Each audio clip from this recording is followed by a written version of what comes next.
to Mark Burley's 4-hit complete game on Friday night. The A's pummeled the baseball, led by Big Jack Cuss, 2 home runs. Today it's more day baseball from the Coliseum as Dallas Braden takes the hill, still seeking that first victory since his May 9th perfect game. The Athletics are playing red-hot baseball and would love nothing more than to close out the homestand on a winning note. It's the A's and the White Sox, and it starts right now.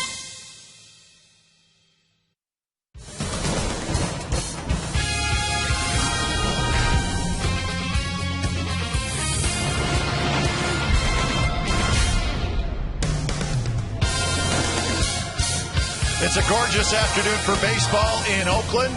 And the A's, well, they're trying to win a series over a first-place team. Dallas Braden is looking for his first win since the perfect game. Well, what a beautiful day, and we are looking forward to the Athletics and the Chicago White Sox rubber game of the series. It's coming up on Comcast Sportsnet, California.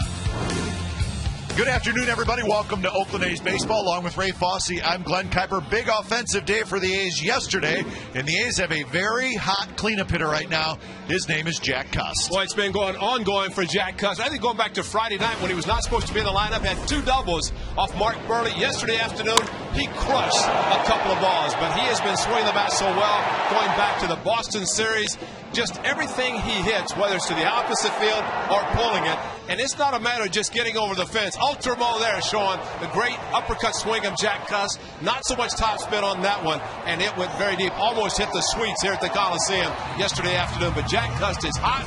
Ride the hot man because he is swinging the bat very well. 6 home runs in his last 10 games for Cuss. Pitching matchup today, Daniel Hudson and Dallas Braden. Braden still looking for that first win since May. And Daniel Hudson, a very good-looking young right-hander. Well, second start since returning from the disabled list for Dallas Braden. A good thing for him. He is now throwing all of his pitches, the curveball, the cutter, in addition to the great fastball and changeup. For Hudson, he took over for Jake Peavy, just his 3rd Major League start. He did pitch against the A's last year out of the bullpen. But the A's need a win today. Take 2 or 3 against the White Sox. Be a great homestand. Boy, and a little momentum going into that huge 3-game series starting in Texas on Tuesday night. But a little business here on a Sunday afternoon in Oakland. The A's and the Chicago White Sox will have lineups and first pitch from the Coliseum in just a moment.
A's Baseball is brought to you by AT&T. Find out what's possible with the nation's fastest mobile broadband network. AT&T. Rethink possible. And by Corona. Relax and refresh with Corona in Lime.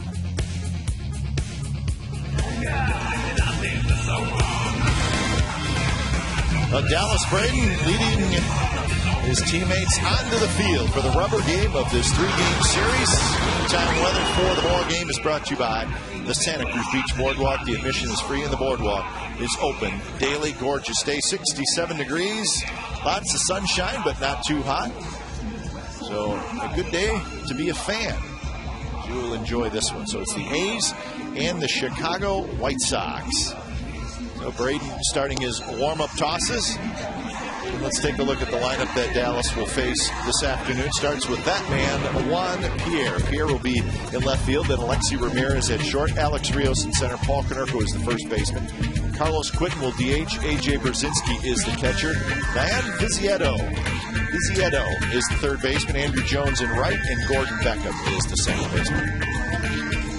Defensively for the A's, Watson, Crisp, and Gross in the outfield. Kuzmanov, Pennington, Ellis, Barton on the infield. And Kurt Suzuki is the catcher for Dallas Braden. Looking for that elusive 5th win.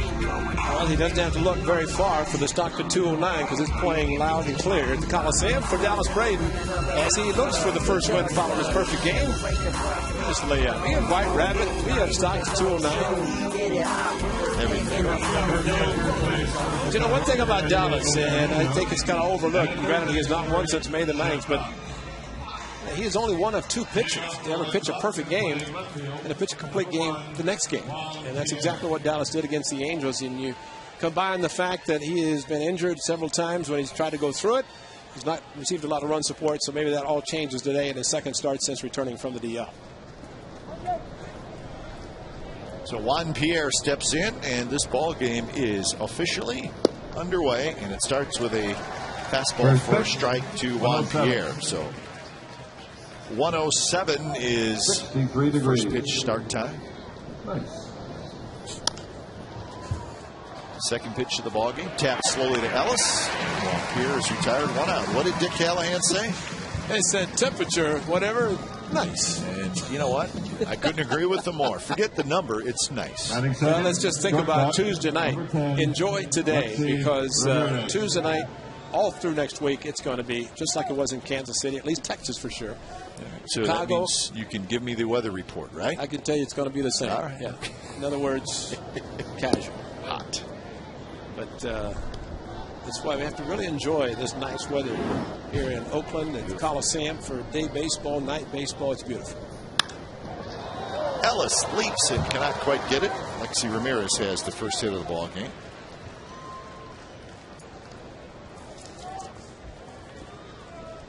So Dallas Braden making number 51, Alex. One thing about Dallas in his last start against the Red Sox Tuesday, he left some of the pitches up, and that's when he got hit the hardest. And of course, for Dallas, he needs to pitch down in the strike zone. He needs to utilize his changeup, fastballs, both sides of the plate. Last start for Braden Tuesday against the Red Sox. 4 2/3 innings. 4 runs, but just 1 earned. Well, you watch Dallas Braden, very similar, and we've talked about it. Mark Burley on Friday night. And it's Rios, a very good year for the White Sox in his first full season. We saw Mark Burley, how quickly he worked on Friday night. Dallas Braden, exactly the same. I think it'd be nice if the two could match up, as we've seen in the past with Burley and Mark Mulder. Both of them work quickly. Friday night, Mark Burley, the author of a no-hitter and a perfecto. A year ago Friday night, he did that, but he had a breaking ball, and if you step out, he just says, okay, step out, but I'm still going to be ready when you step back in. I'm sure he and Dallas Braden were able to. Braden bare hands and throws out Rios. To talk about their perfect games in a year of each other. I'm sure it took place yesterday, the conversation to get together, because Burley pitched Friday night. Dallas pitching this afternoon. Number 14, Ball. So the A's desperately trying to get Dallas Braden a win. Most consecutive winless starts after a perfect game. Well, unfortunately, Braden is on top of that list. So the good news is he's got a perfect game. The bad news is he has not won since then. I was talking to Mark Buehrle yesterday after his win on Friday night. He said, I can't understand it. He said he went through it. Roy Halladay, one of the best pitchers in baseball, went through it, has gone through it. Dallas Braden, of course. But I think what happens, but you have a bullseye put on your forehead. You pitch a perfect game, everybody's doing their best next time they face you.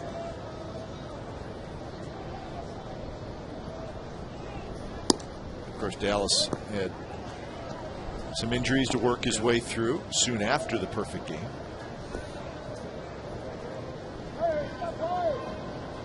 (2-0) to Paul Konerko, the cleanup hitter for the White Sox.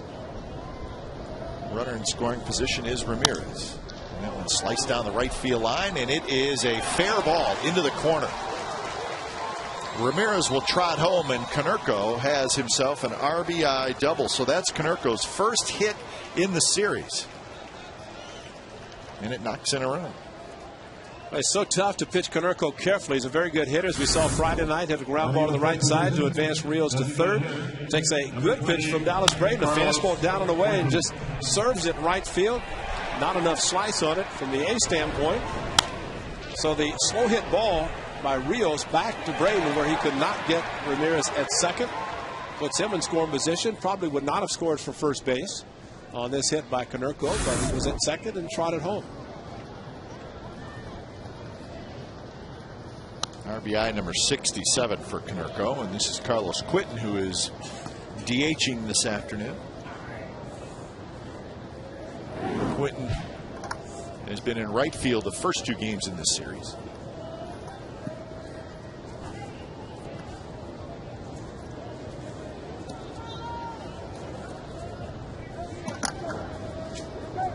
Carlos Quinton played his college baseball at Stanford.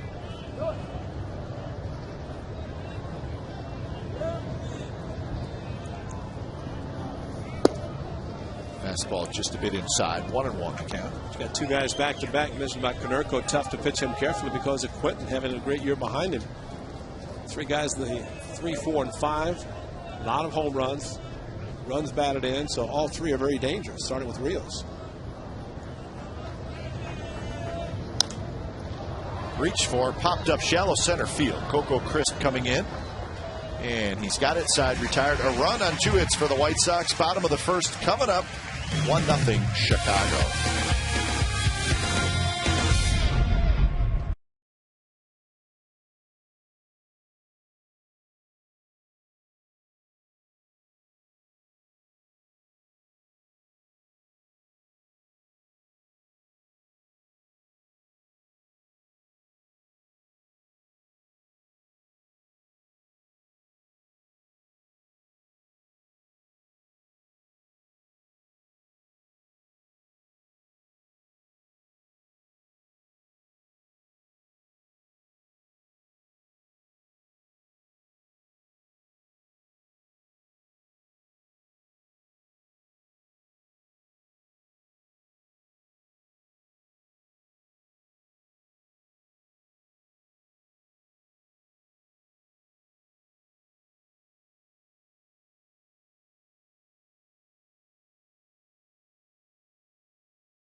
White Sox get a run in the top of the first. Let's check out the Athletics lineup as they come to bat in the bottom of the first. Coco Crisp, Derek Barton, Kurt Suzuki, the top three. Tuss, the hot one in the leadoff spot. or in the cleanup spot, excuse me. Then it's Kuzminoff, Ellis, Gross, Watson, and Pennington. Pierre Rios Jones in the outfield for the White Sox. Isiedo, Ramirez, Beckham, Konerko on the infield. Brzezinski is the catcher, and Daniel Hudson is the pitcher. Making just his third start because he took over for Jake Peavy, whose season ended with surgery. And so Hudson out of the bullpen, faced the A's last year, one time in relief. Good fastball. Low to mid-90s, a good tailing action with a three-quarter delivery, curveball, slider, and changeup. There's that three-quarter delivery so you can understand the movement on his fastball. Top prospect for the White Sox, Daniel Hudson. It's a bit like Masterson now with Cleveland. Yeah. Following with Boston with a similar delivery. Big, strong kid. Yeah. 6'3", 225 pounds is Daniel Hudson.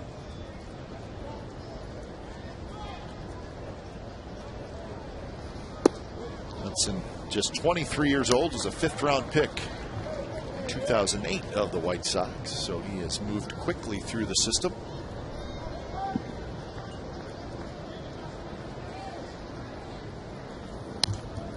So quickly that last year, Ray, he made 4 stops in the minor leagues.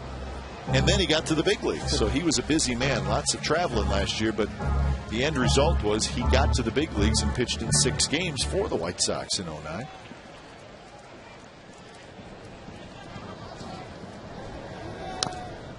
Another guy that, and you say this a lot when you see a young pitcher, but well, when the White Sox want to make a trade for a hitter, you know who everybody asks for? Daniel Hudson. Tough guy to trade, I would think. Well, it's amazing. It's a good point that you make, because hitters are so valuable that people, if they're going to trade, teams going to trade, they want a pitcher, a good pitcher in return. A nice young one, too. Time to check out our keys to the game, brought to you by Toyota. For Cust, power stroke his bat. Boy, he is hitting the long ball, and just hope he continues, because the A's need the power. For Dallas Braden, he's just looking to get a win. Last one was the perfecto. Finished homestand strong before Texas. They won 2 or 3 against the Red Sox. The A's did. Trying to do the same against the White Sox. So 1 out for Derek Barton. Pitch down around the knees on the outside corner to Barton. 2 for 9 in this series.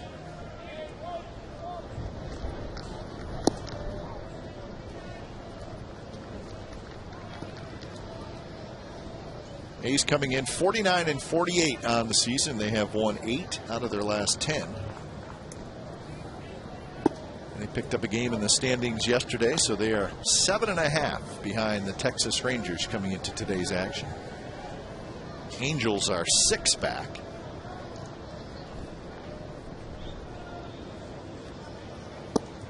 And the A's 29 and 22 at home so far. Now the Angels and the Rangers will finish off their 4-game series tonight. That'll be Trevor Bell and Tommy Hunter, the pitching matchup there. Texas has won 2 of the first 3 games in that series. So hot weather down in Texas. You see them a lot of times. They play Sunday night games. So Bell has gone in the rotation with Kazmir on the DL. I think he took the spot for Scott Kazmir. Yeah, it's going to be warm in Texas. And anytime you go into Texas, there's one thing that's always mentioned: possible thunderstorms. What a surprise. But the Rangers will have an off day tomorrow, and then that big series against the Athletics. And of course, you go to the Windy City next weekend. Chicago could be hot and humid, and also a possibility of rain, but it could also drop 30 degrees in a matter of an hour. We've seen that happen in that ballpark. And the Angels will go home for a 6-game series after today. On the ground and into center field. A base hit for Derek Barton. And that's the Athletics' first hit. Derek Barton did something today that he's done a lot of this year. That's fouled off a couple of pitches with 2 strikes. And it keeps stats for everything. He's fouled off a 2-strike pitch 141 times. That'll make it 143. amazing. That's an amazing It stat, sounds like a lot. B.I., I'm sure, knew exactly what we were talking about. Well, B.I. had that stat as he walked into the ballpark this morning. Right, B.I.? Thumbs up from B.I. Well, he was talking to Gus downstairs, and I'm sure Gus said, check a look at the lineup, and Barton fouled off 141 with 2 strikes. Gus is very knowledgeable. Well, usually you try to, okay, that sounds like a big number, but give me somebody else's number, and then, you know. Yeah, not as good. But that has to be a lot. It just sounds like a lot. Well, and it's important, really, if you think about it, if you can foul off a tough pitch with 2 strikes, it keeps you alive, and that's something that Derek Barton has done at the count of 3-2. Saw a lot of pitches, but it's either a walk, a lot of times for him, a walk because he works the count, or gets a base hit, as he did today. 0-2 to Kurt Suzuki. 260 with 11 homers and 39 runs batted in.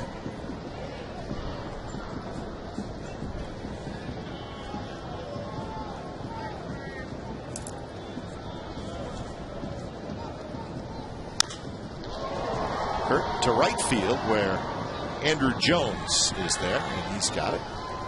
So that's out number 2. So here comes the red-hot Jack Cust. Designated hitters. Number 32. And when Jack Cust gets hot, that usually involves home runs, and that has been the case for Cust.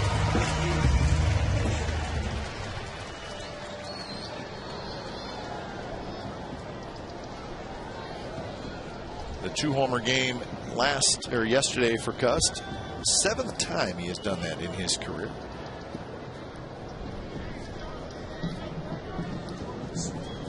Jack Cust has a little eye black under his black eye.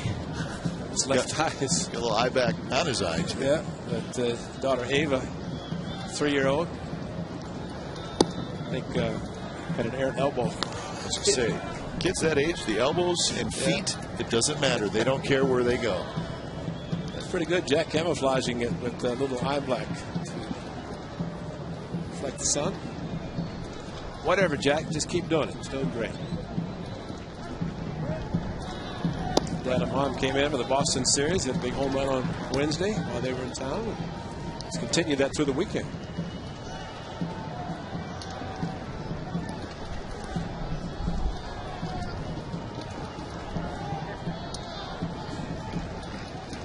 Six homers last 9 games for Cust, 8 on the year. That one's up and in. Well, yesterday, a monster shot. I mean, when he puts a swing on, it's no doubt of that with some topspin. The second one went a little bit farther. Recoil on the second one by Linebrink. Well, that second one was hit so far, Ray, that our good friend Ken Korak on the radio side called it a Custian blow. Wow. Yeah. I heard that on the replay. Actually, I heard it. You were sitting right next to it. It was a Custian blow, according to Mr. Korak. And that means there's got to be it's got to exceed a certain distance, like maybe 425 feet or something. Barton is going to take off, and he'll get to second base. So now we'll see if Cust can. We don't need a Custian blow. We just need a base hit. Well, how about a custodian blow? Would that be kind of like a workman's blow? Just a base hit. It's batting cleanup. Tommy Ed's our Emmy Award winner. What would we do without the boys talking to us in the ears, huh? It would not be pretty. Passed ball. Thank you, B.I. So Jack Cust can get just a base hit and make that an unearned run, but the A's would take it. 3-2 to Cust, and it's outside. He walked him. Well, after the pass ball that put Barton in scoring position, it enabled A.J. Pierzynski to say, well, first base is open. Let's take a chance with Kevin Kuzminoff starting fresh. Kuz's been hot as well. But when you're swinging the bat well, seeing the ball well, you take change-ups on 3 and 2, just like Jack Cust did. Here's the birthday boy, Kevin Kuzminoff, 29 years old today.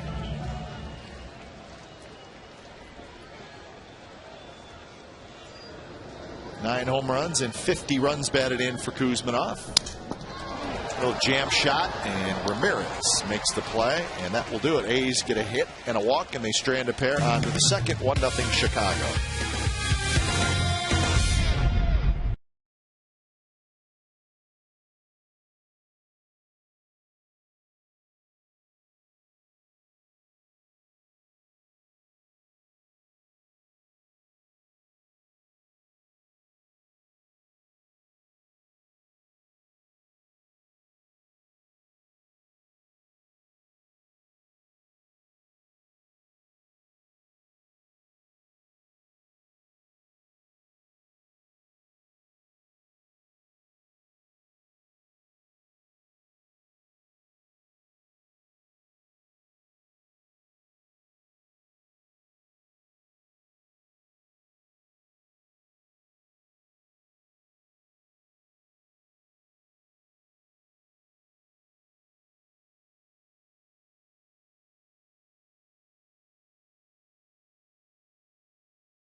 Fourth, the A's host the Royals, 12:35. Get a chance to see Jason Kendall play that day game after a night game. That'll be the next Double Play Wednesday, brought to you by BART. Get plans on reserved and outfield tickets for $2 and hot dogs for just $1. And with your game ticket, admission to Mug Root Beer Float Day is free, starting at 10:30 in the East Side Club. Order tickets online now at OaklandAthletics.com. Big day, Root Beer Float Day. Let it go. And it trickles foul. There is Philip Seymour Hoffman with the glasses on.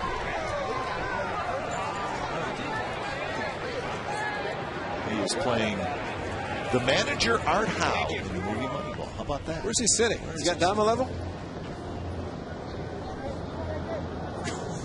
Yeah, well, he called me today. He said, "Hey, Glenn, can I use your seats?" And I said, "Sure." Just joking. I have no Hollywood connections. Hasinski swings and misses over. But you could have. Don't say that. Well, that will begin, is it tomorrow? Well, from what I understand, according to David Renetti, about when this game ends, they're going to start doing their work, and there's quite a bit of work to do. Fastball, right there, strike 3 call. First strikeout for Dallas Braden. Well, a couple of very good changeups and maybe a breaking ball on the second pitch, but a 0-2 fastball perfectly thrown outside corner. Looked like Kurt Suzuki was out of the strike zone, but reached back. And that's a John Hirschbeck great call, but right on the corner. That's a chase location, but the ball tailed back, and give John Hirschbeck, who's one of the best at calling balls and strikes, credit for staying on it. So 1 out for Dan Viciedo. Cuban. Big, strong, powerful kid.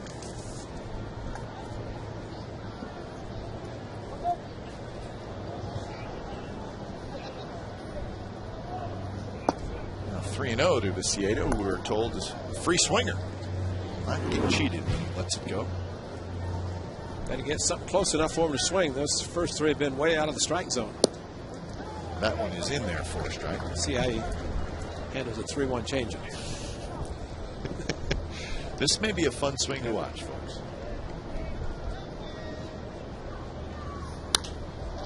He drives it to right field. It's a fastball, and it's going to go into the glove of Gabe Gross. 2 outs. Well, the good thing about the fastball, great location. He nailed the corner with fastball to Pierzynski, and that 3-1 fastball to Viciedo was perfectly thrown outside corner. And so maybe that in itself is good news for Dallas Braden. Getting the fastball down, hitting the corners.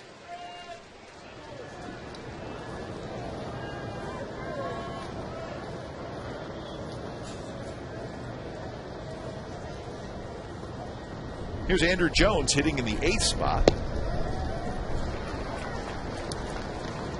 A couple of strange things about Andrew Jones. Hitting 8th and not playing center field. 10-time Gold Glover for the Braves. Playing center field. He's still probably only 28. It's unbelievably young. Started out very young with his career. And written with the Braves. 10 times he has won a Gold Glove. In fact, 10 consecutive seasons.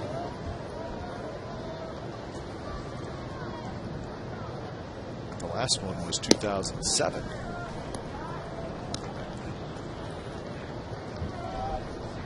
Well, if he had continued, obviously, with the great years that he had gone past Roberto Clemente, who has 12, along with Mays.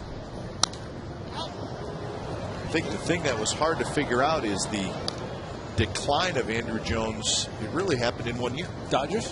His first year with the Dodgers. Yeah. I mean, just like that, he just was not very good. And they paid him a lot of money for 2 years, Sure and did. ate the last year of the contract.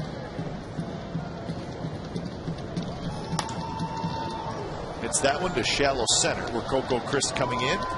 Right center, he's got it, and Dallas Braden has a 3-up, 2-down second inning. Bottom of the second, coming up, 1-0 Chicago. Go Oakland! Tell them go Oakland!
To lead it off for the Athletics in the bottom of the second inning. 1-0 Chicago. White Sox got their run in the first inning on a Paul Konerko 2-out RBI double.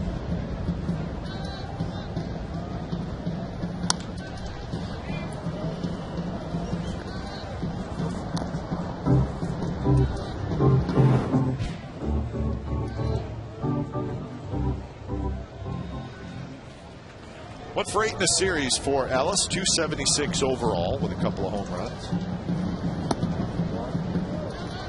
John Hirschbeck and A.J. Pierzynski having a little conversation between innings, and maybe Pierzynski said, "Did you call me on that fastball away?"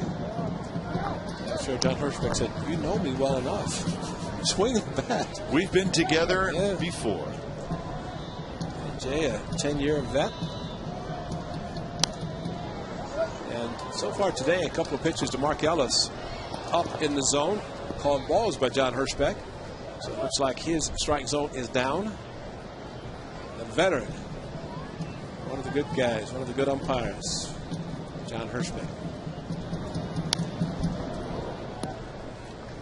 He's a full count to Ellis.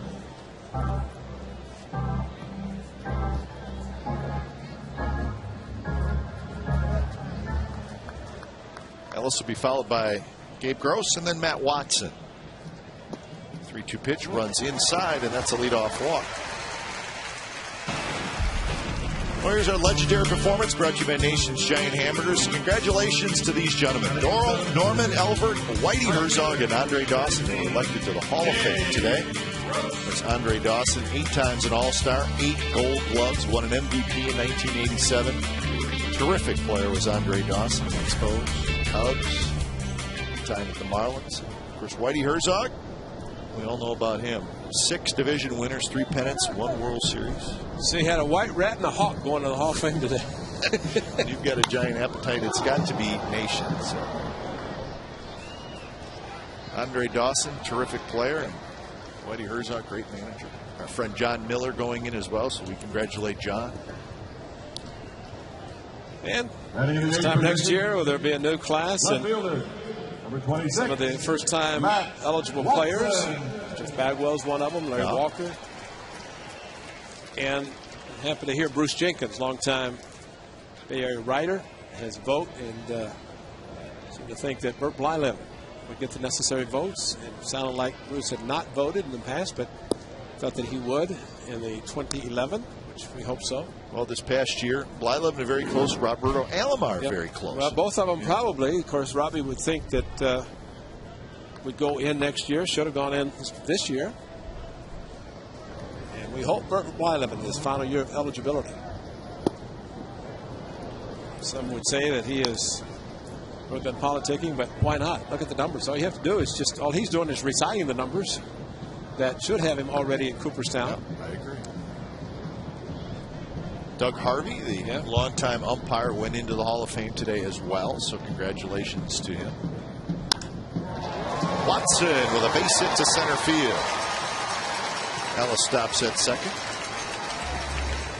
Really good 2-strike swing by Matt Watson.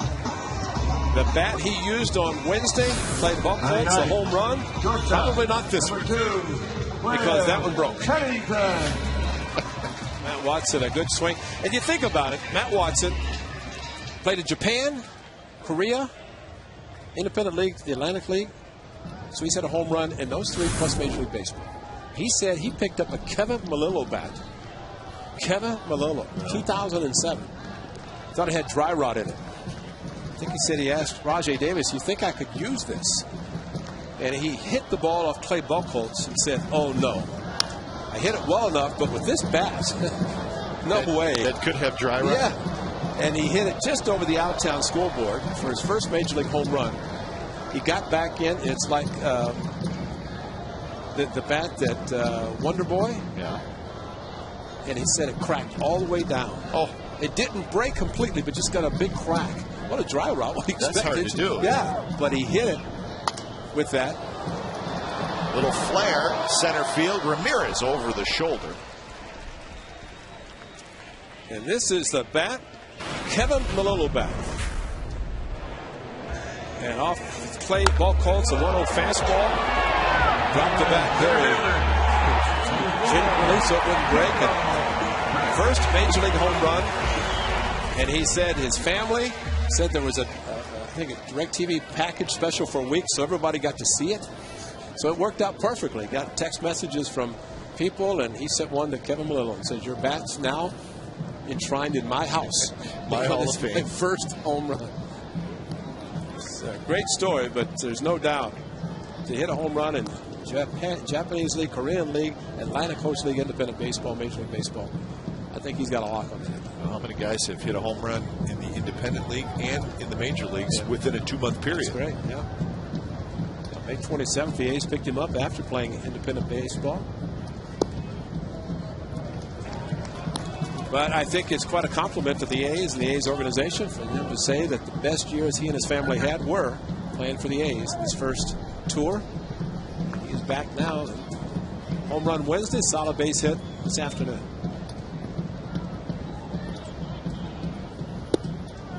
Coco Crisp tries to hold up, cannot do it. It's strike 2-1. Ellis at second, Watson at first. It's at no stride. Coco uses the upper body. We've seen him swing at pitches out of the strike zone as he starts, but for some reason cannot stop his swing.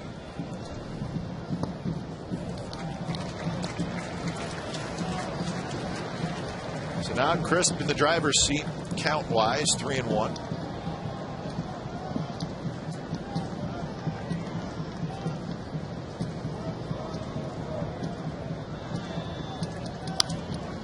Good swing, he fouls it back.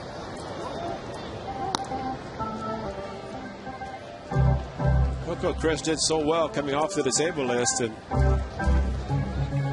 he has not been able to sustain it, although a couple 3-run home runs, giving him 3 home runs, 17 batted in. But he is just trying to get some consistency and see if he gets a 3-2 changeup like a couple of hitters already have today.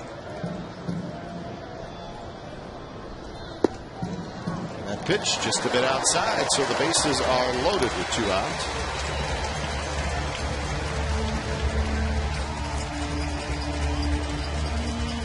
That's 3 walks already by Daniel Hudson. First baseman, number 10, Derek Barton. About the 3-quarter delivery by Hudson. He has a tendency, looks like at least today, to get under with the elbow a little bit, and as a result leaves the ball out.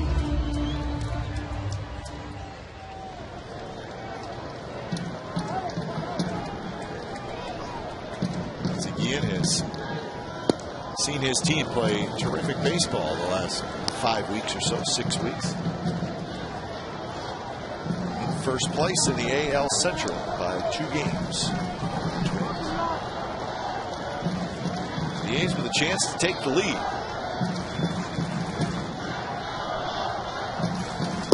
Swing and a miss, and it's 0-2 to Barton. Well, you don't see Derek Barton swing and miss on 2 consecutive pitches very often. Well, he's got the runs on base and maybe looking and getting fastballs, which he did. Both of them pretty well thrown by Hudson, and now he can settle down and just try to get in that fouling off the tough pitch mode. Bounces it, and it's through past Beckham. 1 run scores, 2 runs are going to score, and the A's take a 2-1 lead.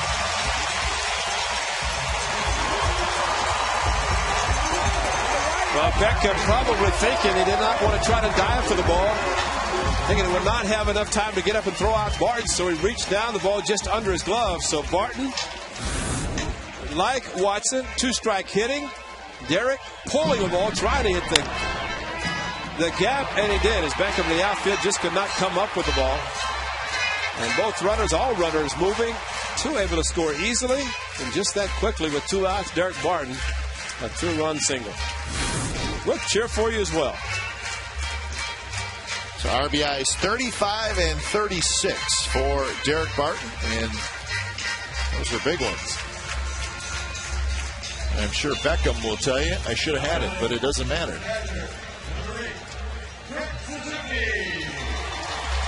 Yeah, Dallas Braden getting a couple of runs. He likes it. He's pitching well. 2 good innings. Let's keep it going.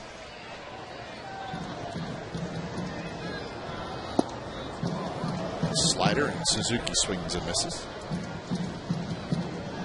And the leadoff walk to Mark Ellis. Well, 3-2 chase. Yeah, help the A's get this inning going.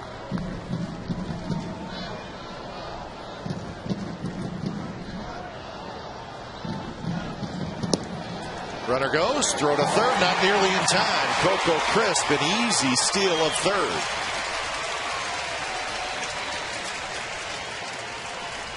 Kurt Suzuki saw him running, took the pitch, and called a strike. Big jump, surprised that Pierzynski even threw. Derek Barton with the green light of Crisp not moving. So Ultramo, Ciedo having to go to his right to catch the ball. Coco in easily. 1-2 pitch to the backstop, bounces right back to Brzezinski, and Coco Crisp has to turn around and get back to third. Now the White Sox got a break there.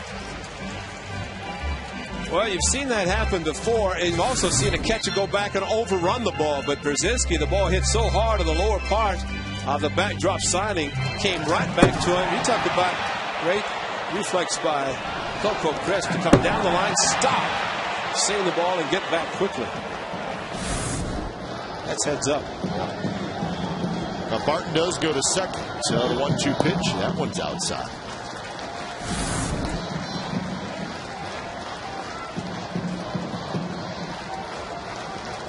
That by 20 feet.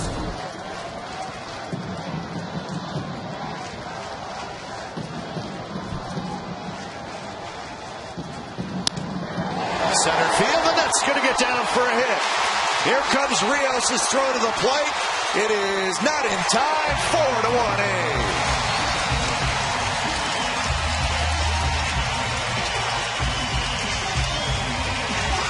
Another 2-strike hit. Another 2-out hit. Suzuki flailed a couple of pitches outside, but patiently waited, got a fastball, center cut, and just drove it straight away center field. So both walks score, and 2 clutch, 2-out, 2-run singles. So Suzuki, RBIs 40 and 41. Should have signed his long-term contract about 2 months ago. Great day yesterday, and he's really kicking in gear, man. It's outstanding. So 4 spot for the A's here in the second inning. Has Dallas Braden fainted yet? He doesn't know what it's like to get pulled. Enjoy it. Just putting zeros up on the board. Tust hits one very high, shallow right.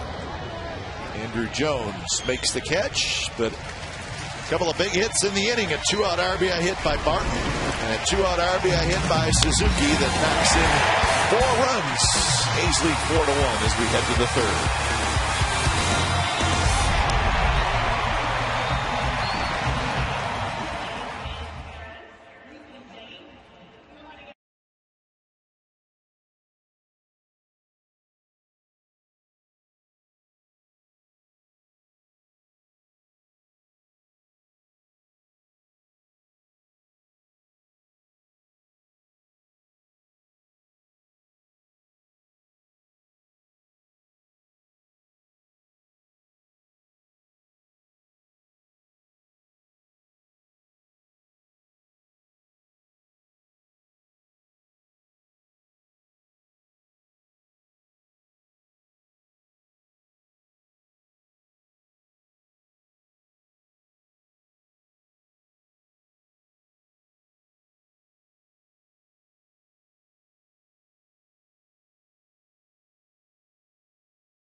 Value deck and $6 food credit for just $66. Be one of the first 50 orders, and you'll also get an A's Beach Towel. Summer 6-packs are only available through August 1st, so order today, OaklandAthletics.com. Great deal. Watch the team playing great baseball. Gordon Beckham leading things off. Beckham, Pierre, and Ramirez. 9-1 and 2 for the White Sox. A's lead 4-1.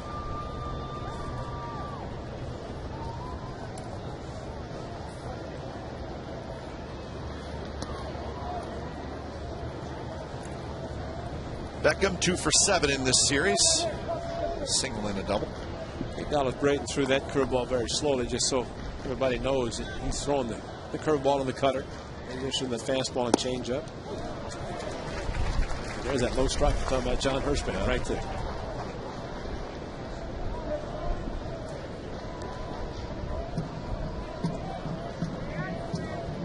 2-2 pitch to Beckham. Swing and a miss. He struck him out.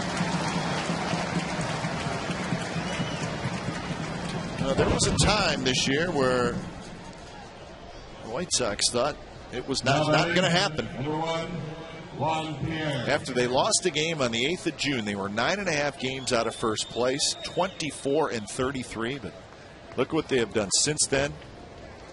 29 and 10, including from June 9th up to the All-Star break. They went 25 and 5. So they just got, they had an 11-game winning streak. They had a 9-game winning streak. And now they're in first place. So they've had a terrific run. But they started poorly. They were 9 and 14 in April. And they make it a 162 game schedule for a reason. That's for sure. You don't want to have a bad end to a season as you get ready to try to go to postseason. Struggle early, don't give up. Believe you have a good enough team and get back in the race, which the White Sox have done.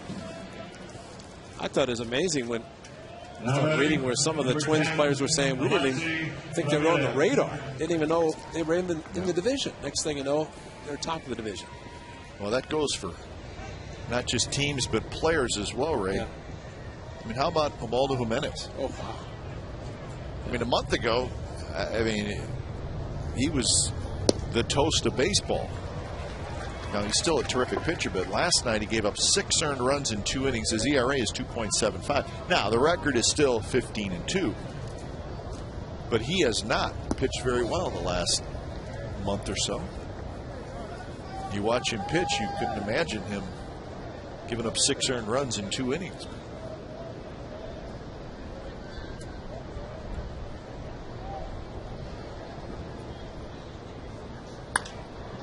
Ramirez shoots it down the right field line, but that'll be foul.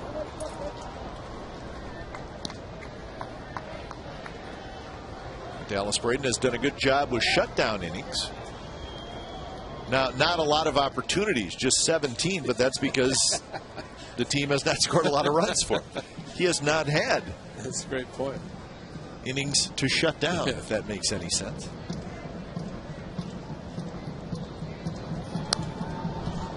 His run support this year is 2.83, lowest in the American League and 3rd lowest in the majors. It's just something he's had to deal with. We see a graphic that showed Ted Lilly and Roy Oswalt at the top. Of course, 2 National League pitchers. Oswalt, of course, maybe will be traded by next Saturday. Swing and a miss on the changeup. So Dallas Braden has retired 7 in a row. Bottom of the 3rd coming up, 4-1 A's.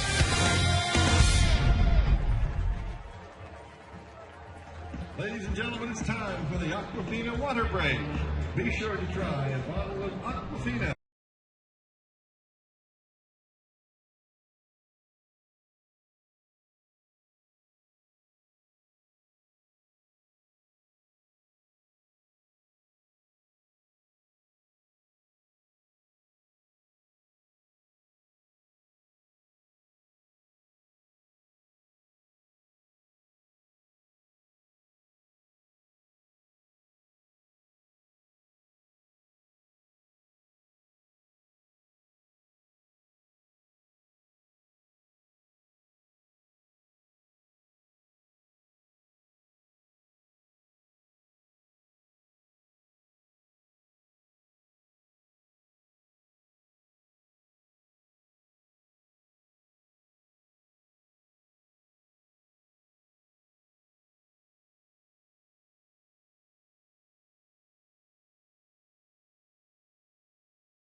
$500 in cash every hour from 2 p.m. until midnight.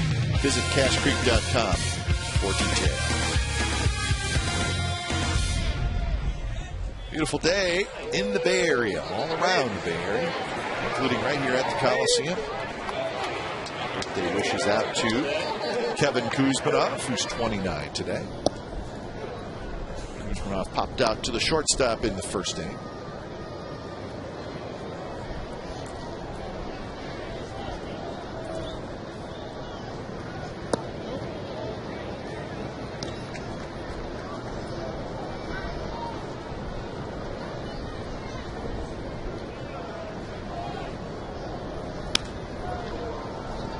Another jam shot, and Ramirez is going to take care of this one, and that's out number 1.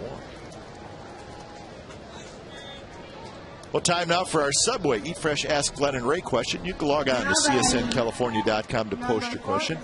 Mara from Richmond asked, now that Kurt Suzuki is locked up for a few years, whom do you think the A's will sign long-term next? Probably Glenn Kaiser. Well, you know what? I'm open to it. I'm very open to it. Well, I'd say, in all seriousness, we've got a couple of young pitchers that Trevor Cahill, one stands out, who 10-game winner last year, did not win a game in April, yet has 9 wins and pitching very well. Andrew Bailey. Bailey, of course, yes.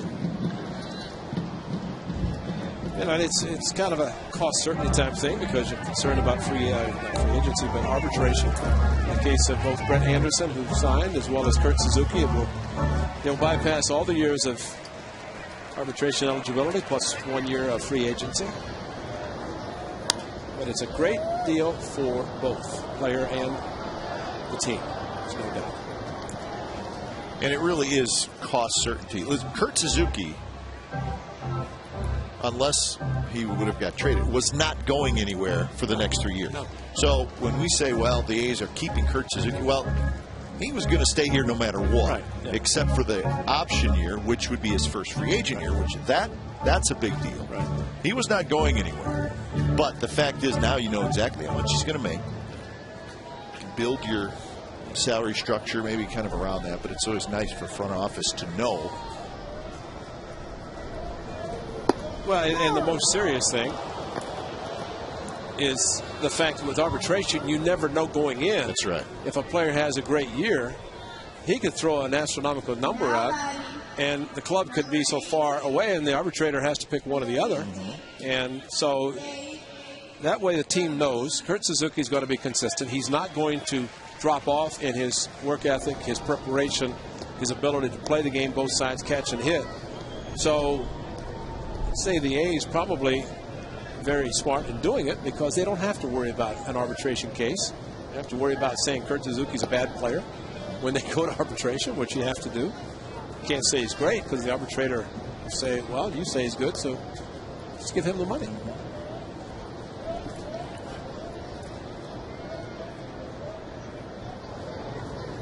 So basically, if Kurt Suzuki would have said, no, I want to go to arbitration each year, next year, the year after, the year after, if he continues to play as well as he has, he probably would have made more money. But what if he gets hurt? Right. Or what if he has a poor season? So it's security for the player, certainly. Well, that's the first thing he said, too. The security for he and his wife to know that basically he doesn't have to worry about negotiating for essentially 5 years. He can go out and play the game. And at the end of his 7th year, he can support everybody in his family. That's right. Listen, the number I read was around $16 million. How can you say no to that? It's guaranteed, too, folks. It is guaranteed. Unless he decides to retire. Don't think that's going to happen.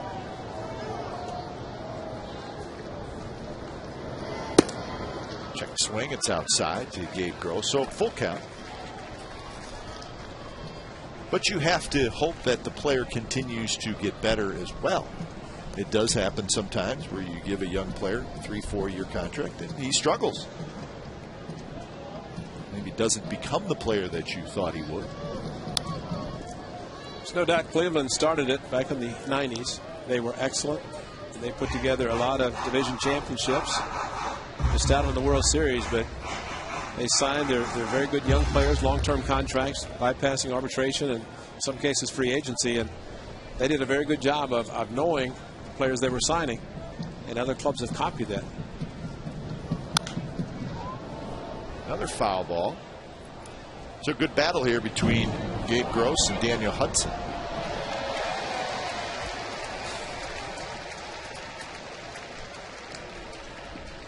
Well, the A's did it with Zito and with Mulder and with Hudson. Ramon Hernandez, they did. Terrence Long, Giambi, they did it with that whole group of players. Ben Grieve. And there's the walk. So that is the 4th walk that Hudson has issued. 2 of those walks scored in the 2nd inning. But I think one of the negatives about arbitration, I mean, you could have, and I think of Derek Jeter. How can you go into an arbitration case and say Derek Jeter is bad at anything? But yet I think one year the Yankees said, well, he doesn't hit enough home runs. So next year he went out and hit a bunch of home runs. You know, but I think when you go to arbitration, you have the ownership side, management, and the player. And in order for you to win as manager, you have to say something negatively about the player. And you don't want to do that. Gross goes, and he's going to be in there with a stolen base. 2nd stolen base in the game for the A's, and their 4th in this series.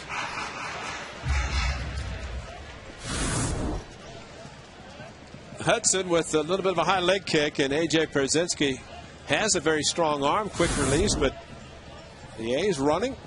A little bit of element of surprise with Gabe Gross. Coco Crisp stole 3rd.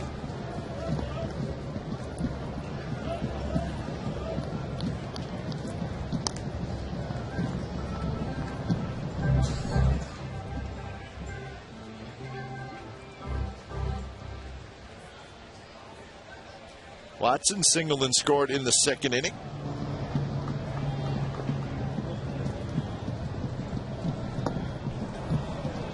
Change up and he goes around. So 1-2 the count.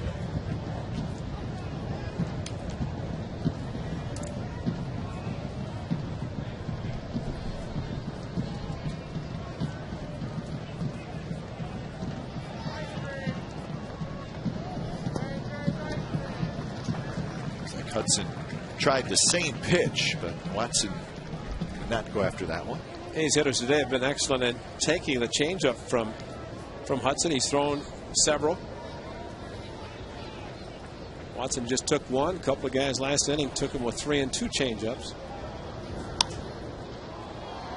Shallow left field, Juan Pierre coming toward the line. He's got it. So side retired, a 2-out walk to Gross, but nothing for the A's. We head to the 4th inning. It's the Athletics 4 and the White Sox 1.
And that man, Omar Vizquel, who has 11. Omar enjoying the ball game from outside the White Sox dugout. And the walkway leading from the dugout to the clubhouse for the White Sox. A's 4, White Sox 1. It'll be Rios, Konerko, and Quinton. So 3 powerful right-handed hitters against Dallas Braden. I can think of, as a hint, a couple of pitchers, third baseman, catcher or 2, shortstop or 2. Yeah. That's all we're going to do. I'm not going to say just hint. We may have overstepped our boundaries just by naming positions. I think hints are just fine. Okay. If you want the names, we'll give you the names. You want names, we'll give you names. You can't stand the truth. You can't stand the truth. Can't handle the truth. That's what it is. Can't handle it. One of the greatest lines in history. You've said that to me a couple times. Oh.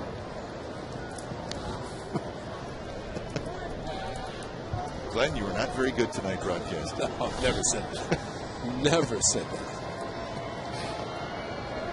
0-2 to Rios, who bounced back to Braden in the first inning. Good challenge inning for Braden. And that one off the end of the bat, and it's going to drop into left field. That was one of those changeups that stayed up.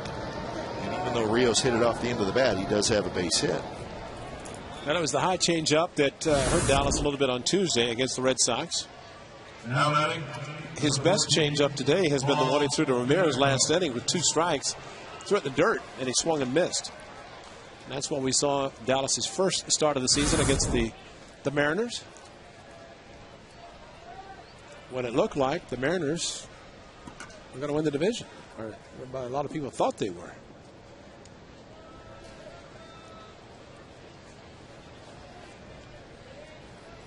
First pitch to Konerko is cued in the air to Ellis, and he throws quickly to first, but Rios gets back. Konerko hit that one off the end of the bat as well, and Ellis made the play. Well, if Mark could have backed up a couple of steps quickly enough, he could have let the ball drop and got an easy double play. But a quick throw, and Rios able to get back.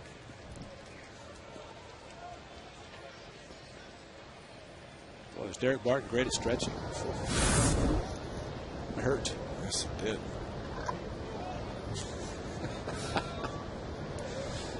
Dallas Braden, who gave up a hit to Nico Gallego, not Gallego's son, when he had his rehab start on the Thursday.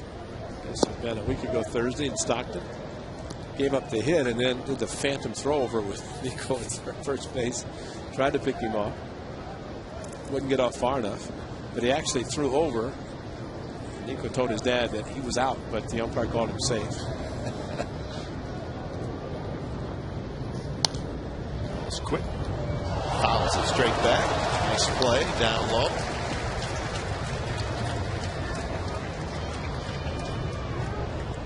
First throw with your glove on, that's always a good spot to be.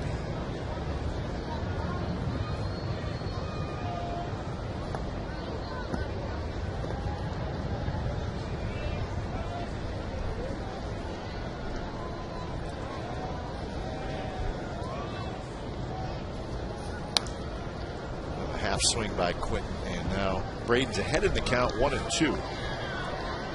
Mariners are leading the Red Sox 1-0. That game in the third inning in Seattle.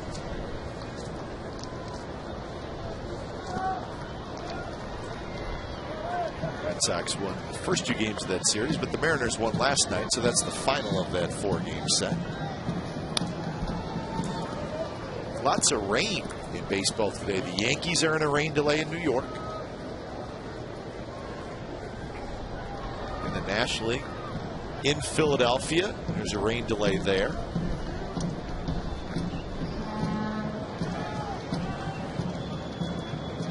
Some rain in Baltimore, in that area. High to left field, where Matt Watson, to his left a couple of steps, he's got it. 2 outs here in the 4th inning. We mentioned the Mariners last night. John Lester and the Red Sox, a perfect game into the 7th inning. It was 6 1/3. And a dropped fly ball by Eric Patterson. Yeah. The next guy hit a home run, right? Yeah, open the door. It was that Uribe made an Aaron Sanchez no-hitter last year, but he ended up getting the no-hitter. In this case, Lester ended up losing the no-hitter and then losing the game. Yeah, everything. For Terry Francona to say it's the best stuff he's had all year, yet not only does not get perfection or no-hitter, shutout, loses the game.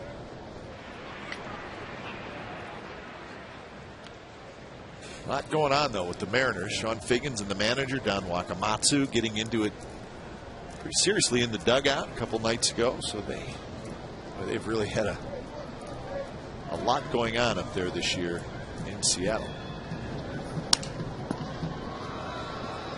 Pennington will go across the diamond to get Brzezinski's side retired. A hit and a runner left for the White Sox. Bottom of the 4th inning coming up. A's 4, White Sox 1.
Major League history with more Gold Gloves than Omar Vizquel's 11. Here they are. Maddox, Robinson, Cott, Smith, Rodriguez, Mays, Clemente, and then Vizquel and Hernandez. So a couple of pitchers on there. Greg Maddox with 18, Jim Cott with 16. Catcher on the list, a shortstop, a third baseman. How about the hits, too? 2,751 career hits for. Did you notice that jump and throw by Vizquel? No. Josh Hood, which plane ride did he sketch that one up? Yeah. I don't know. I didn't see that one. I didn't either. He's a sneaky one, that Josh Hood. Those come out nice. That does it. You don't take a picture and just paste it up like that. He spends a lot of time cutting that out, cutting and pasting.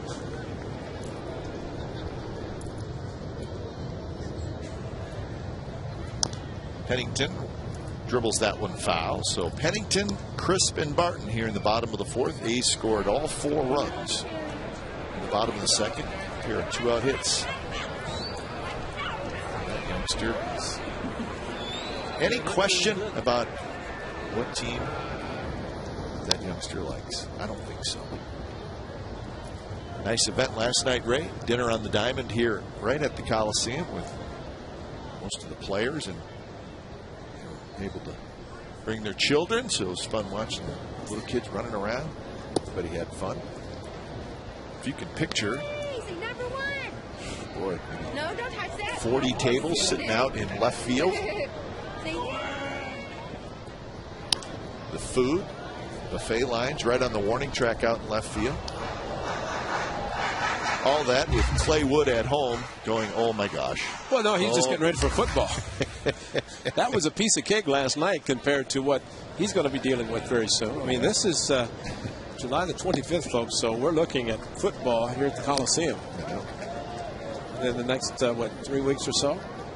And remember, after starting 2012, this will be the only baseball field in Major League Baseball that's used for both football and baseball. That's right. The Marlins will be moving. They will move to their new stadium in 2012.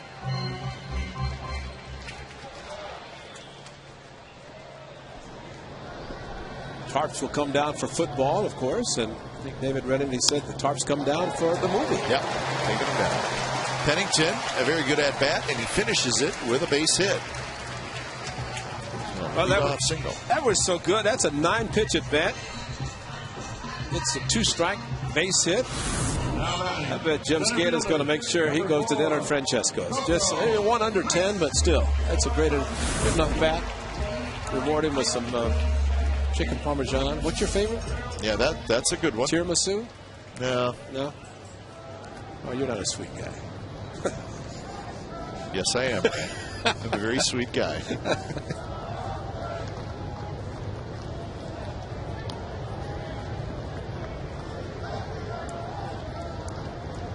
Coco Crisp was part of that 4-run second inning. His walk. His stolen base was a steal of third.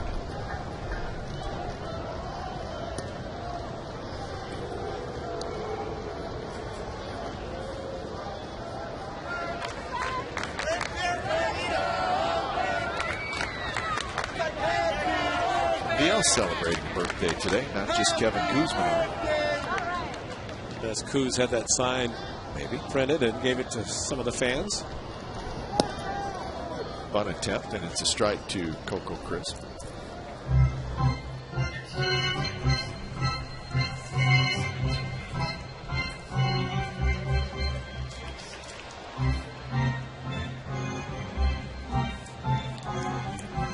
.84 pitches for Daniel Hudson, and there's nobody out in the 4th inning. So 24, 29, 21. Each the first 3 innings. So yes, pitch count, and for Cliff Pennington, a 9-pitch at bat to start this inning.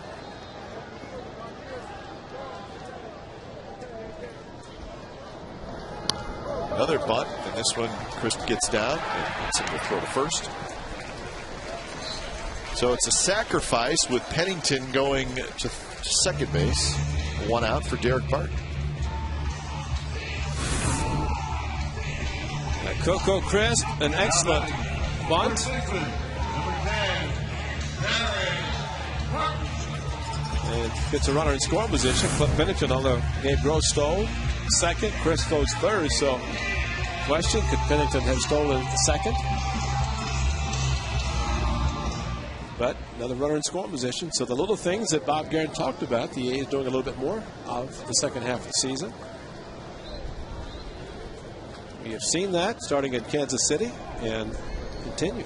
Even yesterday, a squeeze bunt attempt.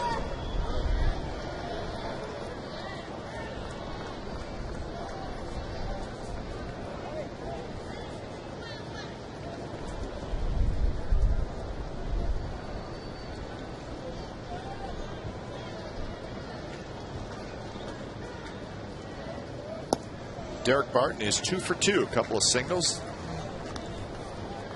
A big hit in this game. One of those singles knocked in a pair of runs.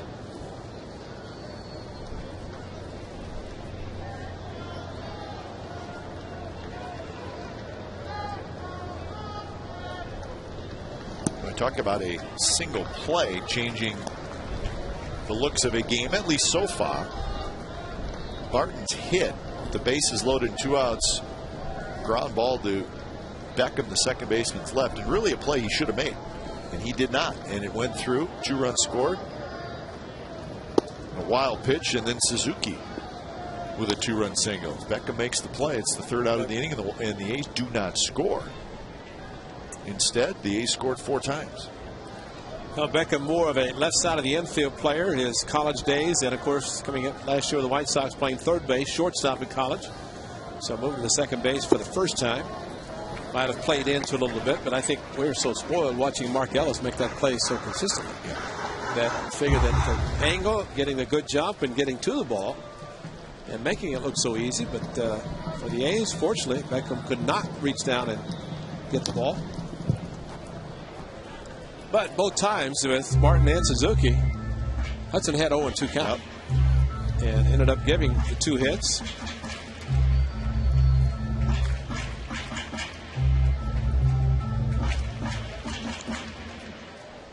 Dallas Braden averaged around 13 pitches per inning. Hudson, not so fortunate.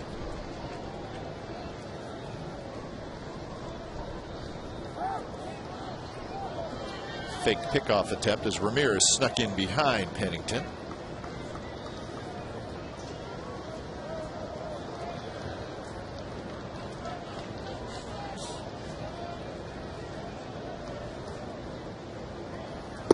Swing and a miss on 3-2. So Barton strikes out, and that is the 3rd strikeout for Hudson. Pitch started running away from Derek, and Now batting. usually it's a pitch he recognizes and takes. Called out on a pitch yesterday that was close, and a running fastball I thought was ball 4. That one might have caught the corner.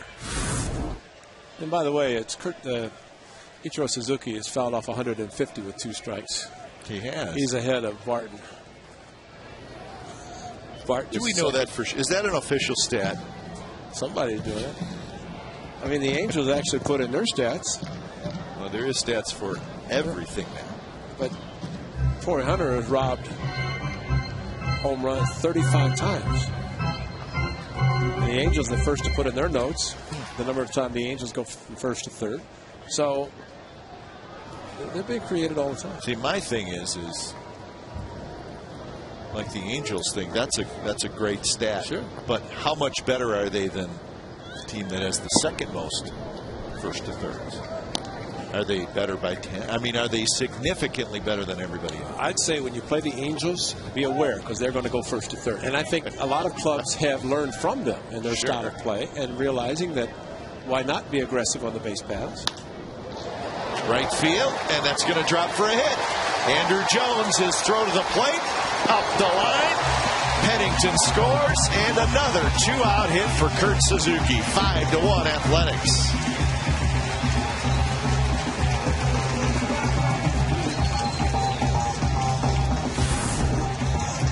Now this time instead of 0-2, it's 2-0 with fastball away. And Kurt Suzuki with a base hit up the middle his last time. Driving in 2 with 2 outs and does it to right field this time. A fastball that ultra low, staying inside the ball. Looked like Andrew Jones was trying to deke. So 2 outs, he's running anyway. Barton was running. And maybe that little time that he took to try to deke, thinking he's going to catch the ball. If he does, it's a 3rd out anyway. So the hit and the sacrifice pays off for the A's. Yep. Runner in scoring position, and Kurt Suzuki drives him in.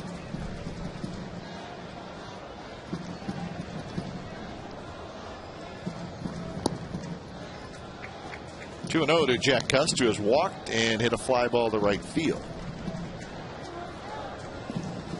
So 6 hits in the game for the A's, and they have received 4 walks. So they have had base runners all over the place today.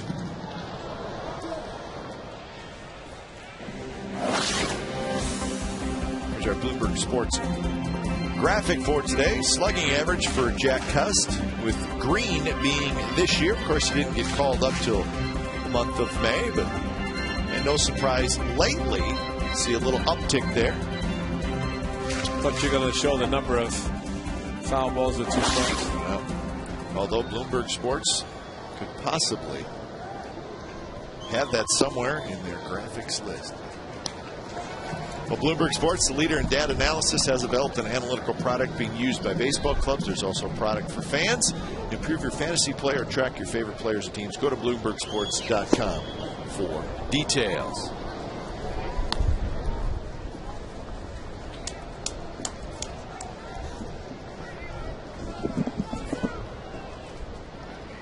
So full count to Cust.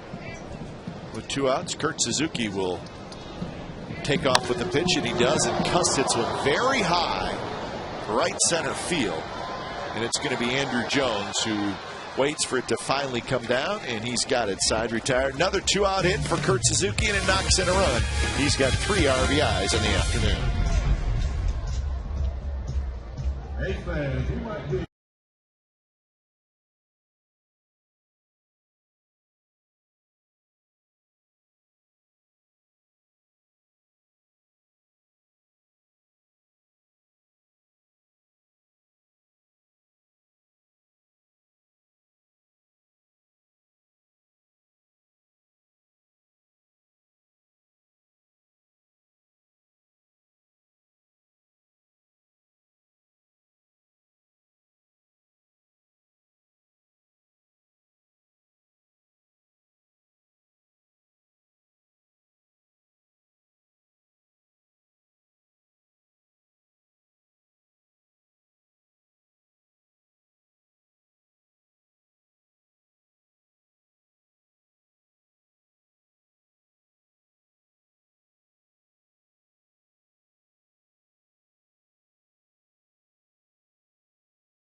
This game may not be disseminated without the express written consent of Athletics Investment Group, LLC.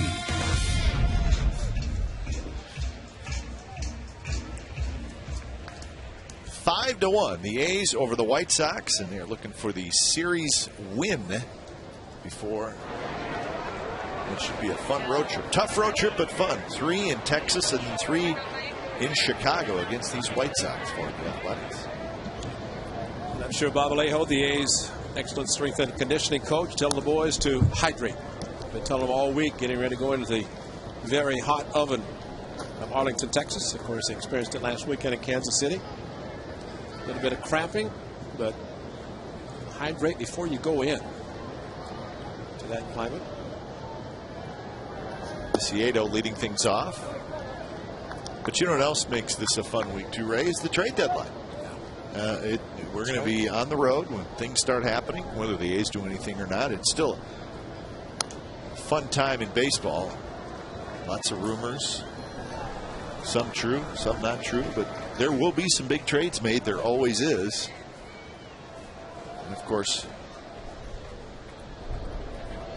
July 31st is Saturday. Well, it was mentioned about Maglia Ordonez out for 6 to 8 weeks with a broken foot. So the Tigers, who lost Brandon Inge, their excellent third baseman, and now their outfielder. Well, they also put Carlos Guillen in this exactly the same way today. I believe a calf strain. You think about those 2 players as Ciedo strikes out. I mean, that's 3 very important players for a specific team. Now batting, number 25. Fastball from Dallas Braden. Good location. So Braden, we mentioned, just his second start since returning from the disabled list, and got about a month without pitching. 22nd of June was his last start before his last start Tuesday. But there's a good breaking ball back door. Dallas already has received more run support than he averages in 2 games. Just in the 5th inning.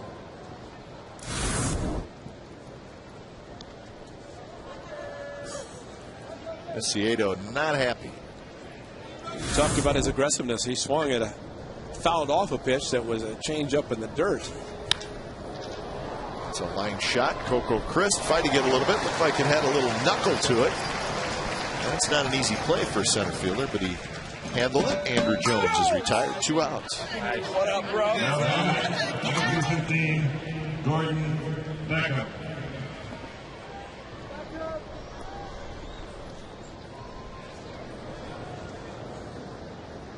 So here's Beckham, who struck out in the 3rd. 2 for 8 in the series is Beckham, and he takes a strike. So Braden in a pretty good groove right now. That was just pitch number 63. But different for Daniel Hudson. His 3 gets loose. Yesterday, Freddie Garcia 69 pitches in an inning and a 3rd. See what happens when you go over to radio, Ray? Yeah, the first inning, I think it was a total of about 70 pitches between the 2 pitchers, Lazaro and Garcia. Freddie Garcia having a very good year, but I was watching the game at home, and it was clear that he did not have it. What do you mean at home? Well, I just kept notes at home. In between children climbing up. So Jack Cush with that black eye, you got to be careful with. Oh, tell me about it. That didn't surprise me at all.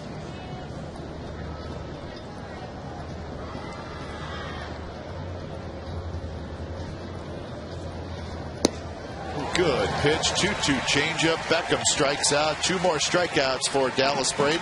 He's got 5, and he has retired 6 in a row. 5-1 A's. Ladies and gentlemen, boys and girls, in section 137.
Extra.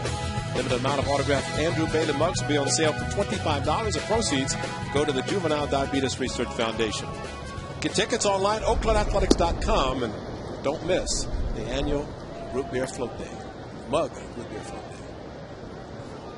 Day. A's with a 5-1 lead in the bottom of the 5th inning as Kuzminoff leads it off.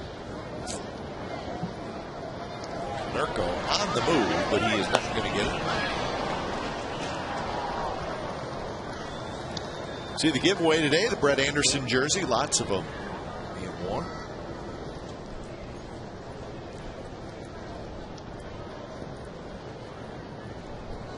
So we are hoping, Ray, it sounds like Brett Anderson maybe next weekend in Chicago. Right? He's going to make one more rehab start. Well, the off day tomorrow, so he'll pitch, actually pitch today. He's pitching today for Sacramento against Tacoma. And he and Braden, of course, pitching on the same day, will figure out the rotation next week.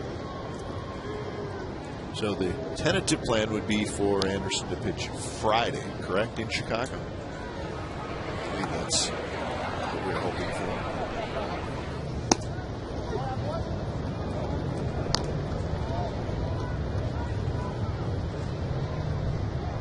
Two and two to Kuzminov. He'll be followed by Ellis and then Gross. A little over 17,000 ballpark this afternoon.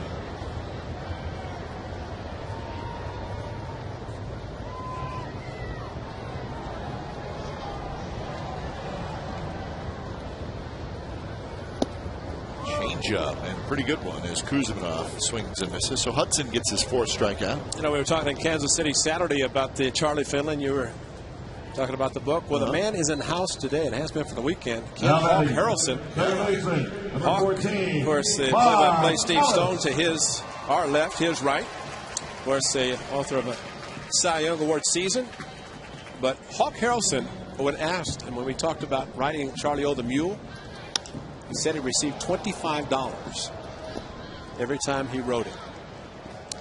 And we said, I asked him, what about when you were bucked off, or almost? And he said, I still got only $25, but it was Roger Maris who threw a fungo bat at Charlie O. the Mule that almost bucked Hawk off the mule. See, now that was not in the book. No, of course not. But the fungo bat part of the story was not in the Mule, but Hawk falling off, or almost falling off, was in the book. And I thought appropriate that on this day in 1961, en route to 61 home runs, Roger Maris against the Chicago White Sox hit 4 home runs in a doubleheader.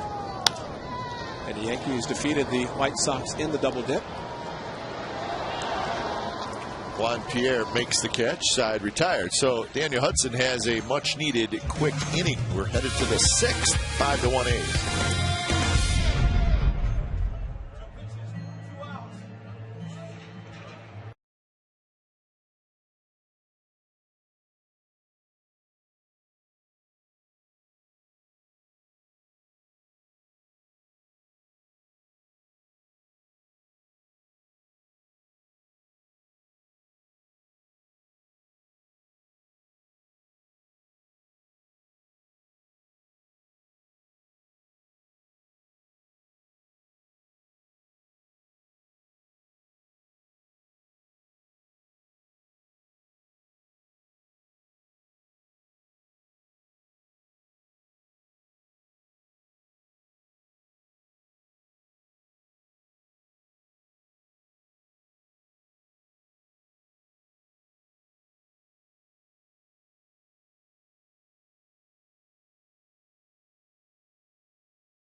Days managers. Some great names on there. Dick Williams, Billy Martin, Tony La Russa, Art Howe, and Bob Karen. For exclusive video, exclusive blogs, and much more, log on to csncalifornia.com. Dick Williams, a couple years ago into the Baseball Hall of Fame. Of course, Ray, one of your favorites. I know that.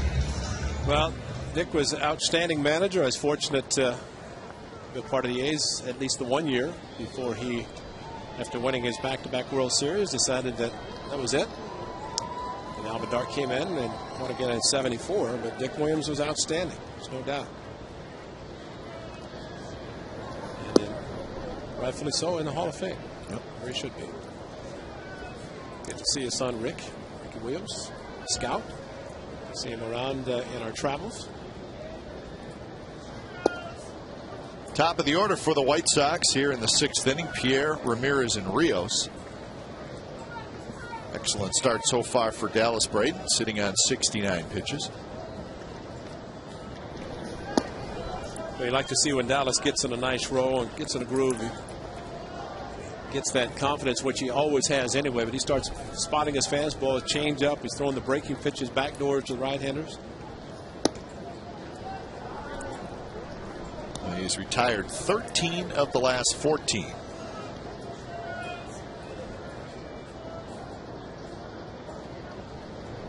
One to Pierre is just a bit low, and he walked it.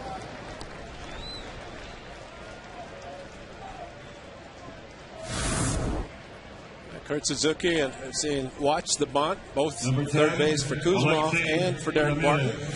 That was with Juan Pierre, and catcher just kind of reminding players where it might be, what might happen. Sometimes you can tell the infielders and the hitters say, "Oh, you think I'm going to do that? Then I won't." So it works out.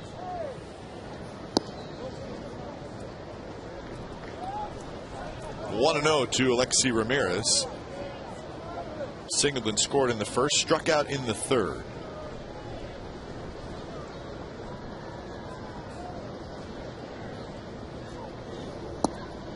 Now 2-0.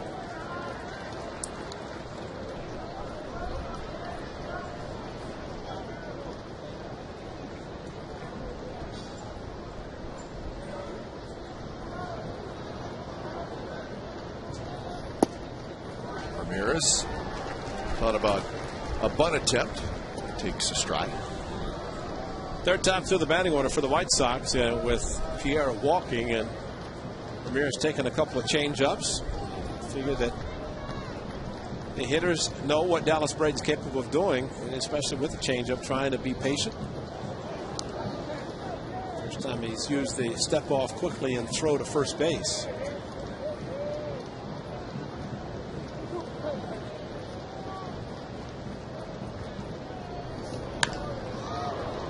To center field, and Coco Crisp goes back a couple steps. He's got it, and that's out number one.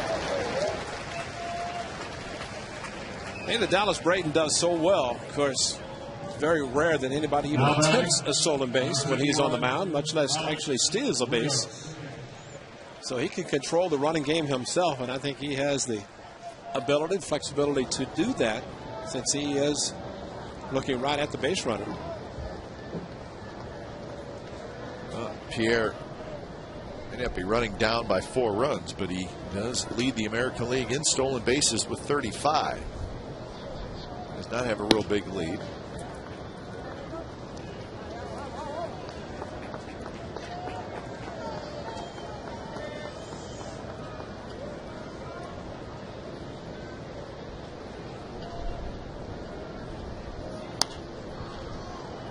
Foul territory. Barton racing over near the seats. He's got it. 2 outs.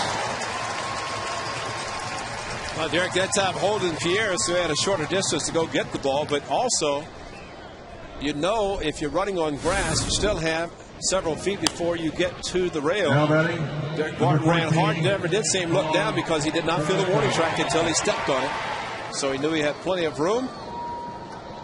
At the Coliseum, plenty of foul territory to take the bat out of the hands of a pretty good hitter in Rios.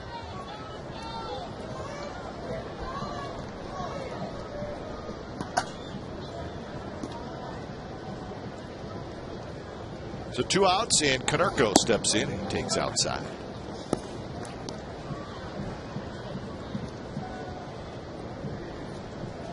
Konerko's double in the first inning down the right field line, and it scored Alexi Ramirez for the only run for the White Sox so far.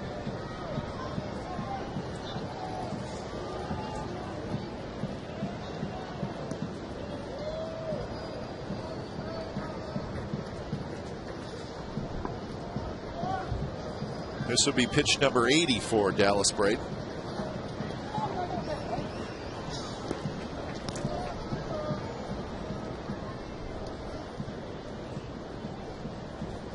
Eric Threets, the left-hander, still throwing for the White Sox down in their bullpen. Change up Stays outside to Konerko.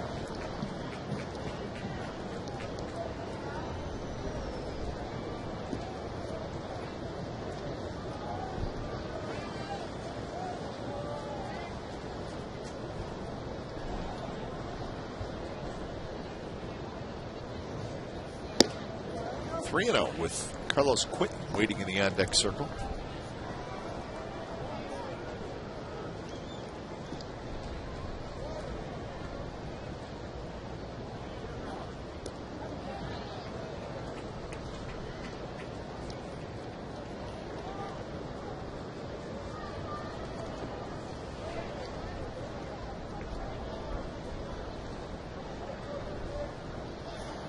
Konerko taking all the way, and it's a 4-pitch walk.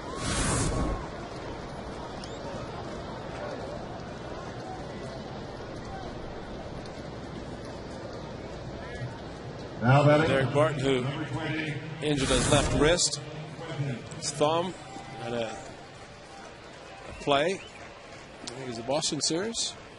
Probably catch one just wrong Yeah. every once in a while.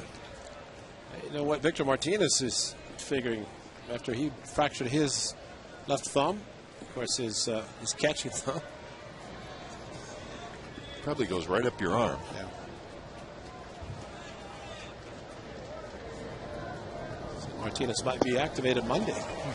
Be a nice boost for the Red Sox, getting him back. The Yankees are back playing. Yankees are winning 6-3 over the Royals after a long rain delay. That game in the 7th inning. The Rays won 4-2 over the Indians. The Rays 2.5 back pending the outcome of that Yankee game. Good pitch on the outside corner. Quinton thought it was outside. It may have been a little bit. Look at John Hirschbeck. He is on the inside left shoulder of the catcher, the right-handed batter. So he's got quite an angle looking.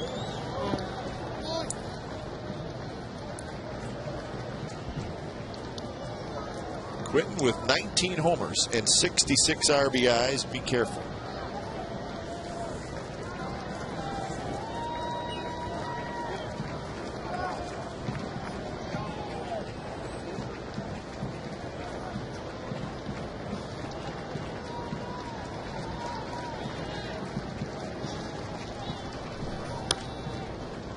Pitch there, a fastball that's right in under the hands of Carlos Quinton.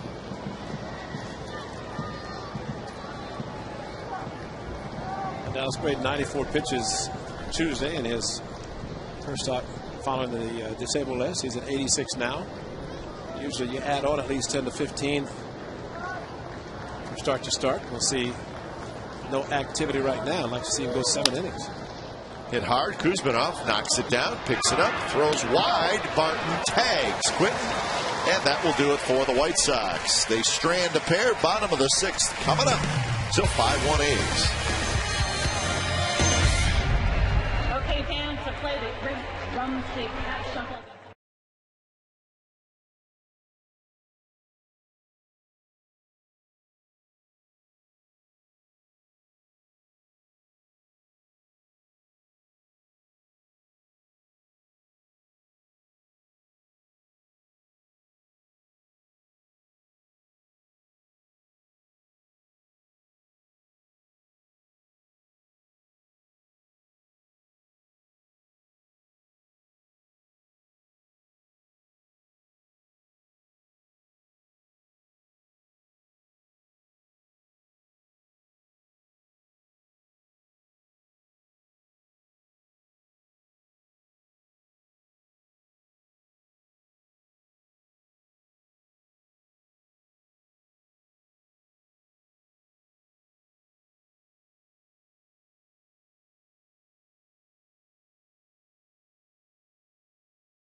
Light Freeze Cam is brought to you by Frost Brewed Coors Light, the world's most refreshing beer.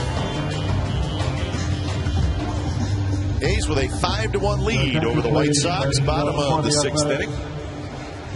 When it's time for a change, think Speedy Oil Change and Tune-Up. Oil Change, Tune-Up, and Smog experts. It's the left-hander Eric Threets comes in. Pitched an inning yesterday at the Coliseum following Garcia and Pena.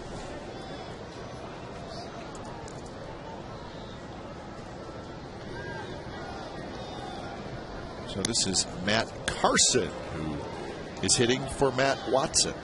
So the right-handed hitting Carson comes on.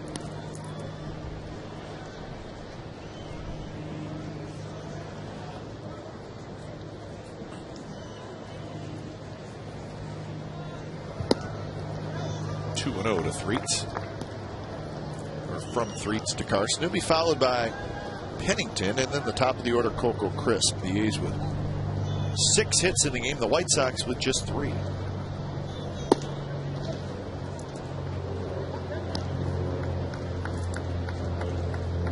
$108 pitches for Hudson in just 5 innings. All 5 runs, scoring with 2 outs. So yes, if Beckham comes up with the ground ball, it might be a 1-0 game. That one's driven to center. Rio's back. Now he's under it. He's got it for out number 1. A's take on Josh Hamilton and the Rangers Sunday, August the 8th. It's a big weekend of baseball against the first place Rangers. Game time's 105, 7,500 kids. We've got an A's Kids backpack courtesy of Ron Washington Hospital. Washington Hospital. Ron Washington will be in. Come on in, Wash. For tickets, go to OaklandAthletics.com or call 877-493-BALL. Washington Hospital. Kids backpack. Where's school? Already talking about school.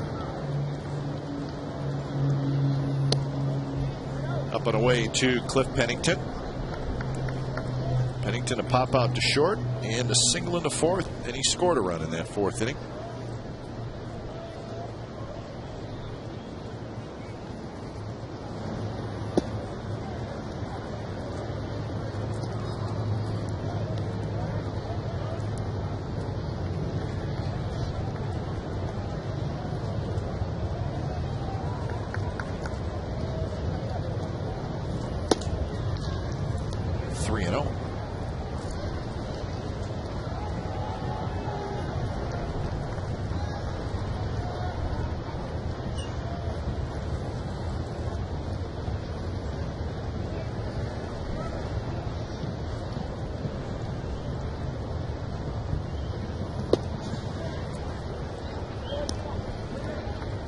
Pennington's average now at 262 with his 1 for 2 so far today. June 10th, hitting 200. He's really come a long way.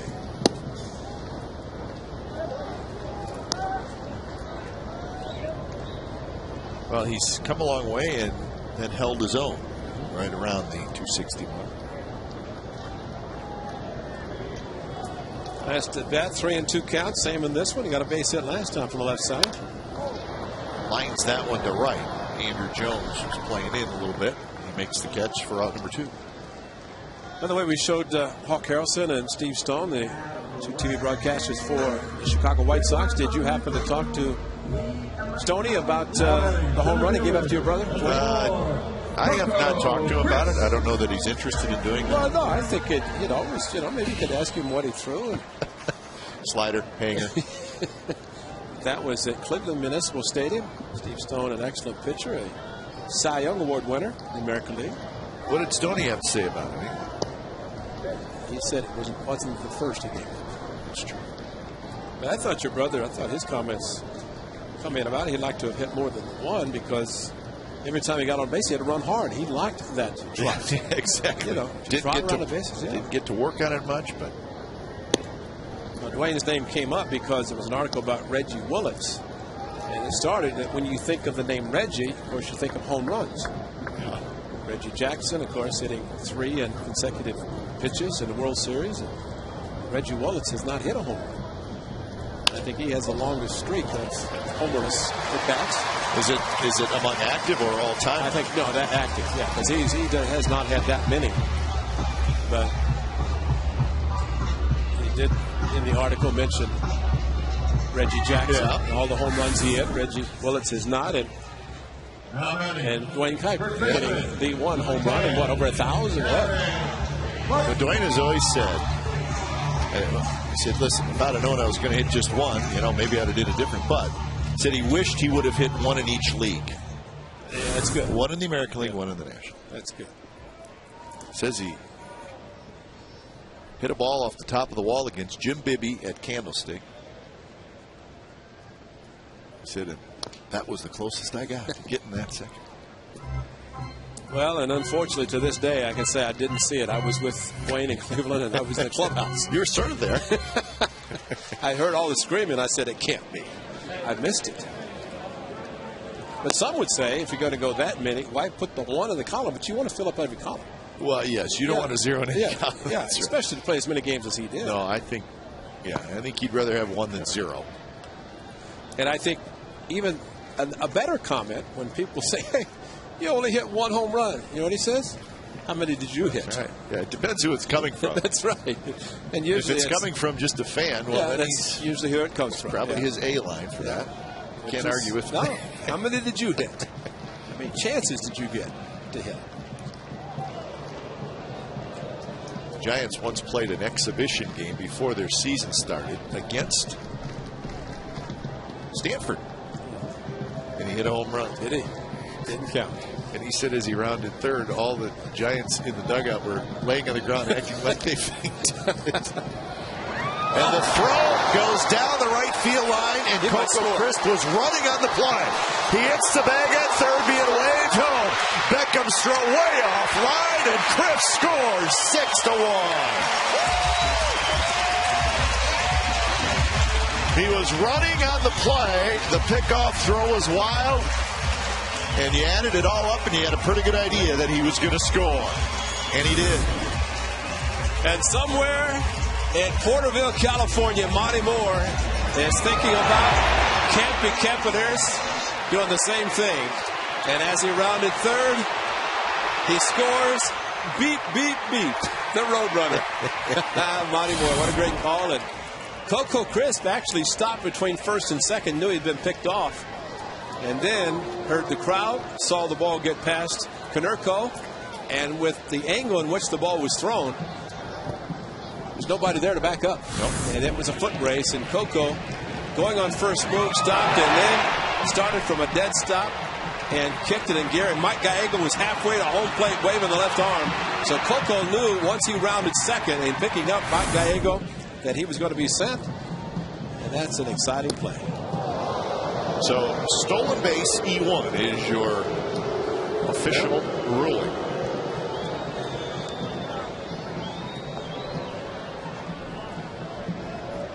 So that's the second stolen base for Crisp and the second run scored for him in the ball game. Barton, a ground ball to the right side. Beckham has it. Side retired, but an exciting run. We'll call it a Coco Crisp run. Why not? So we head to the seventh inning. The A's now lead 6-1.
California is brought to you by Round Table Pizza, celebrating summer with baseball and barbecue. Round Table is back with their delicious barbecue chicken pizza. Get big barbecue flavor delivered hot and fresh to your door from Round Table. Call today. Beautiful look at Lake Merritt in downtown Oakland. And right now, the A's with a 6-1 lead over the White Sox, top of the 7th inning. Earlier this week, the White Sox, the Athletics, took 2 out of 3 from the Red Sox, and now A's are trying to take 2 out of 3 from the White Sox, and that would be a pretty good homestand, but a little work to do yet as we are in the 7th. That is Matt Carson now in left field. Carson for Watson. Dallas Braden, who has been very sharp today. First pitch strike to A.J. Brzezinski. It's a great shot at Lake Merritt. We used to be able to look out in center field, see the Oakland Hills. Wouldn't that be nice? Brzezinski reaches down and pokes one into right field, and that's a base hit. So that's Brzezinski's first hit today and the 4th for the White Sox. Brzezinski struck out in his first at bat, which is unusual. He usually puts the ball in play. There it is. Oh, thank you, Tommy Answer. The new corner here. There are 2 of them. That's all you get to see, though, right? That's it.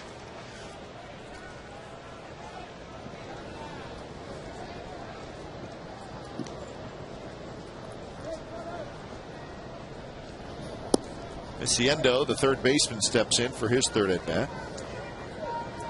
Double barrel action. Ziegler ran 2 innings yesterday. Did a good job. And Jerry Blevins, left-hander. It'd be nice if Dallas Braden could get through this inning. Finish 7 strong innings. I said Viciendo. It's Viciado. Right at 90 pitches is Braden. Changeup, got a fastball.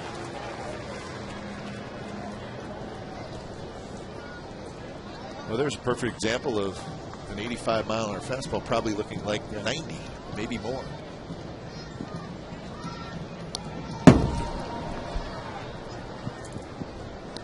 What do you think, Ray? Maybe throw that same pitch a foot further outside? This young man may chase it. Or bounce it.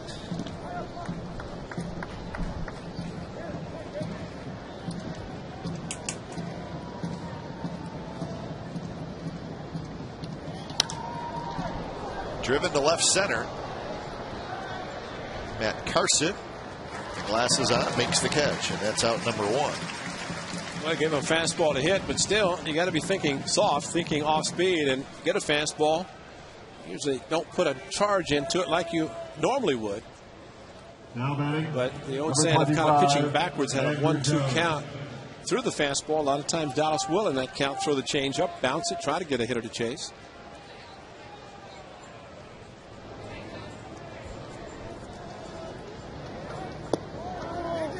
Jones checks his swing, and he did not go, says Wally Bell.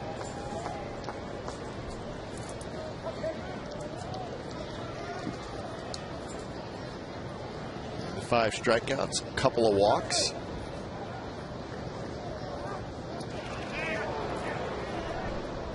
Andrew Jones following Adrian Beltre, the first and until now the only hitter I ever saw actually ask the home plate umpire to appeal at first by putting up his hand, and he did on the first pitch. And Hirschbeck actually had not called the pitch, and Suzuki didn't ask for an appeal, so Andrew Jones did, which you kind of think the catcher doesn't do it. Change up on 2-0 in the first strike.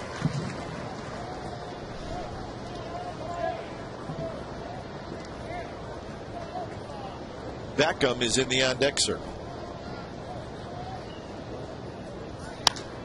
That's a base hit to left field. Andrew Jones gets the second hit for the White Sox in this inning. So 2 on, 1 out.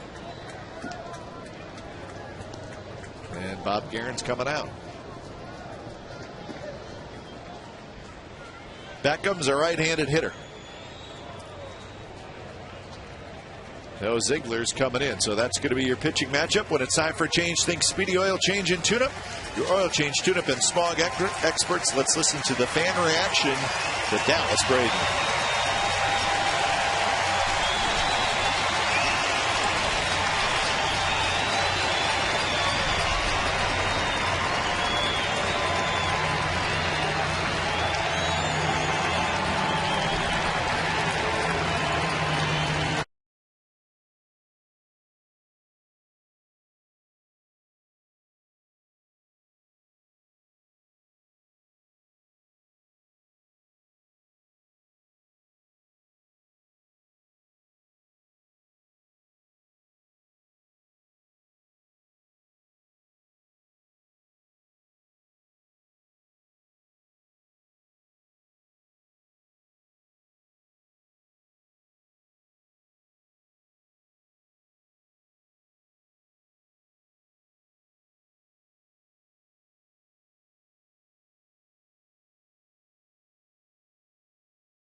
Brad Ziegler takes over, and he faces Gordon Beckham.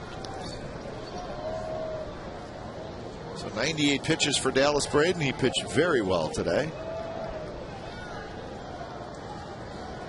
Now it's up to the bullpen to get the final 8 outs. Beckham shoots with a foul. You mentioned Brad Ziegler, 2 very good innings yesterday, making his 45th appearance today. Had the 7th and 8th yesterday. This might be a 1-batter appearance today after the 2 innings, with left-hander Jerry Blevins loosening up, and it's Pierre, left-hander, the on deck, sir. We shall see.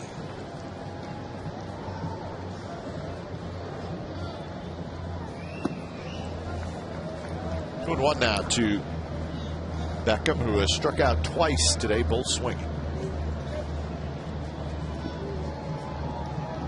Not a lot of speed at second, and Brzezinski. Jones, the runner, at first.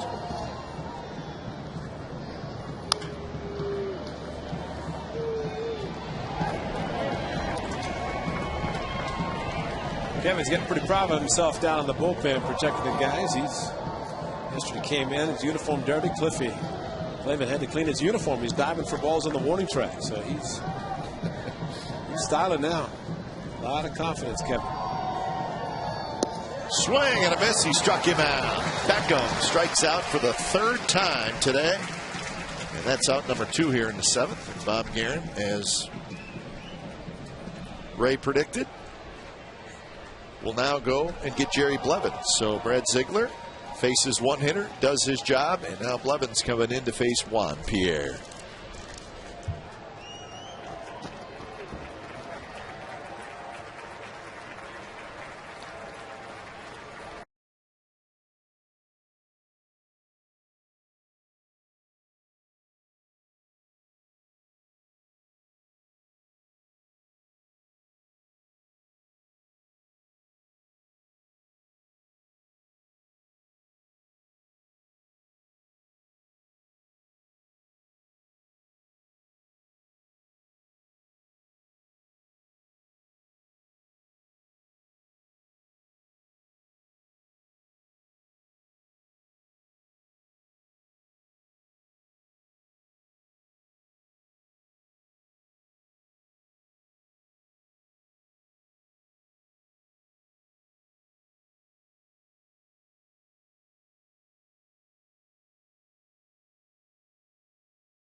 strikeouts in the inning. Jerry Blevins comes on to face Juan Pierre. So lefty versus lefty. Blevins pitched in game 1 of this series. The first pitch is a strike. Blevins 2/3 of an inning and 8 pitches on Friday.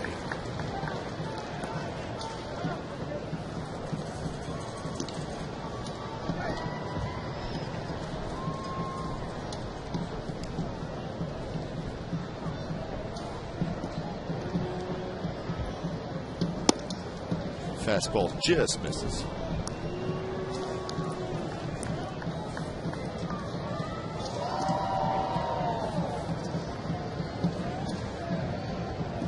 Oh for 2 today for Pierre. 0 for 10 in the series. And he slices that one down the left field line, but it's foul toward the A's bullpen. Matt Carson playing very, very shallow in left field as Pierre usually snaps the ball just like he did.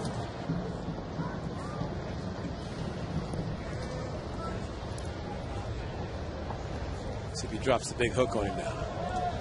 Jerry Blevins has a very good curveball. They go back door to the right-handed hitters and try to buckle the knees of the lefties.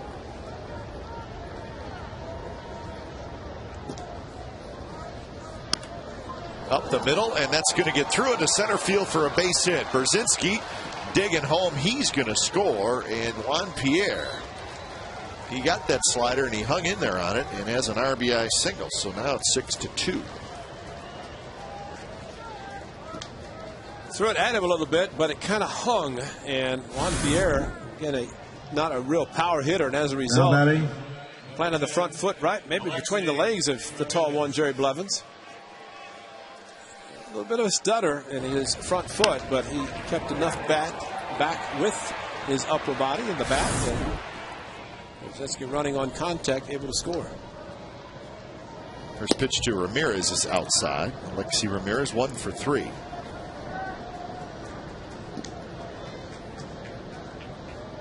So the White Sox trying to make it interesting here in the 7th.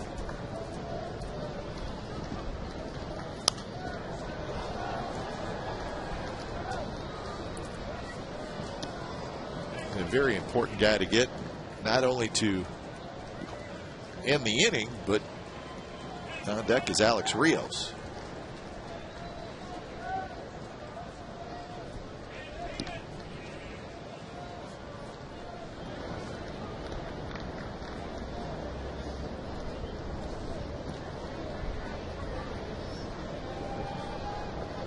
It's Andrew Jones. He's the runner at second, Pierre at first. So pretty good speed on the bases. Jones still runs pretty well. Dancing around, and the 1-1. Another foul ball.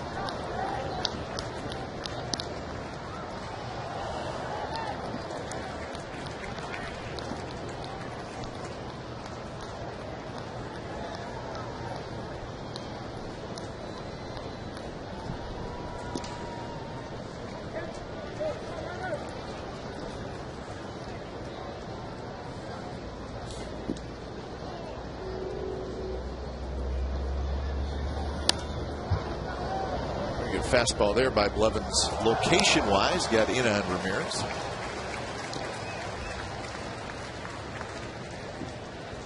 A's with 3 lefties in the bullpen. Another one's loosening up in Breslow. Of course, Cedric Bowers came back up.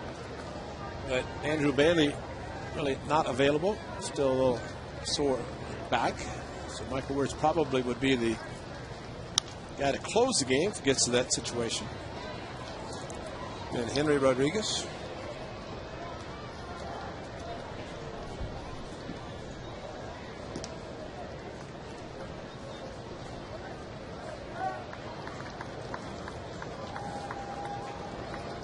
Cedric Bowers back in the big leagues. And Sheets on the disabled list. And the battle continues between Blevins and Ramirez.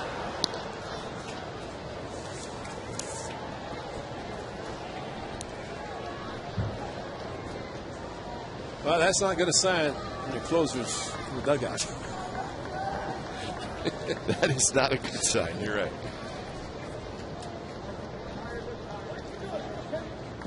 Another 1-2 from Blevins to Ramirez. And that's a base hit to left field. They're waving home Andrew Jones. He's going to score, and it's 6-3. So the White Sox with a couple 2-out RBI singles of their own.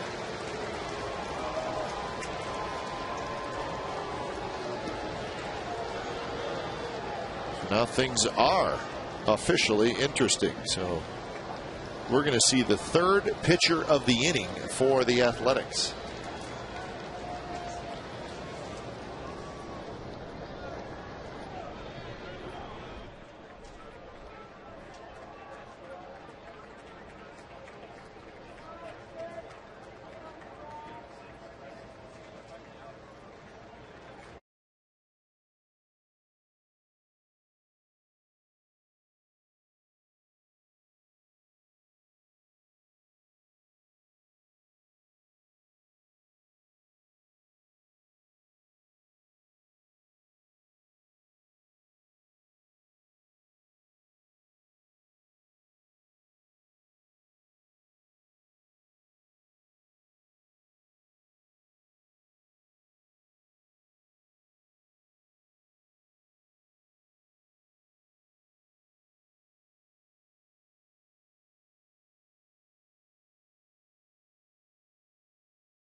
Down onto the field and enjoy the post-game fireworks show brought to you by Chevron. The theme of this show is the Beatles. Tickets are on sale now. Visit OaklandAthletics.com. And a reminder, once again, the fireworks night was scheduled originally for Saturday, the 7th, but it's rescheduled for Friday because Saturday's game has been moved from a night game to a day game. So Friday night fireworks against the Rangers on August the 6th.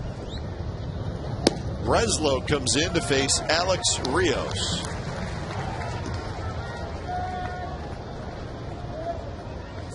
Two on, 2 out, 2 in, 6-3.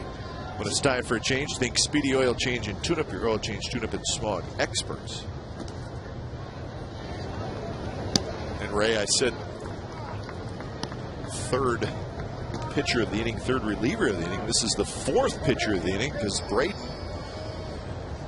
started this inning. So Braden, Ziegler, Blevins, and now Breslow all here in the 7th.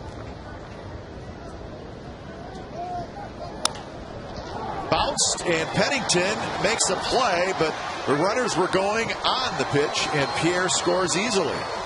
6-4. Well, kind of an odd play, huh? Well, it was Pierre taking off, and following him was Ramirez a little bit later. But the fact that the ball was hit into the hole, Pennington, had Pierre not been running, would have kept Pierre from scoring. But because he was, Pennington made the play, pitting Pierre's speed too much, and he scored easily because he was on the move. Kind of a hit and run with 2 outs, but more of a straight steal by Pierre.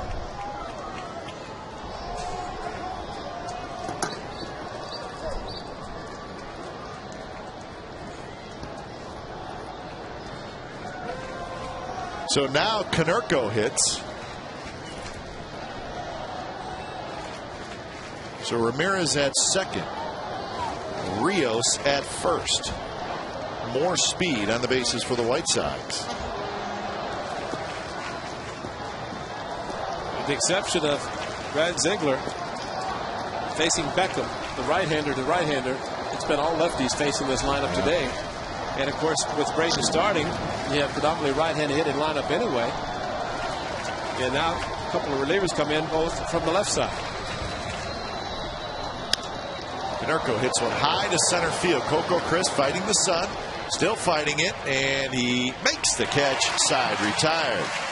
3 runs for the White Sox in the top of the 7th, so 6-4, 7th inning stretch.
Much sought after. There was some heavy Herron to the Yankees rumors just a couple days ago. So Dan Herron traded again.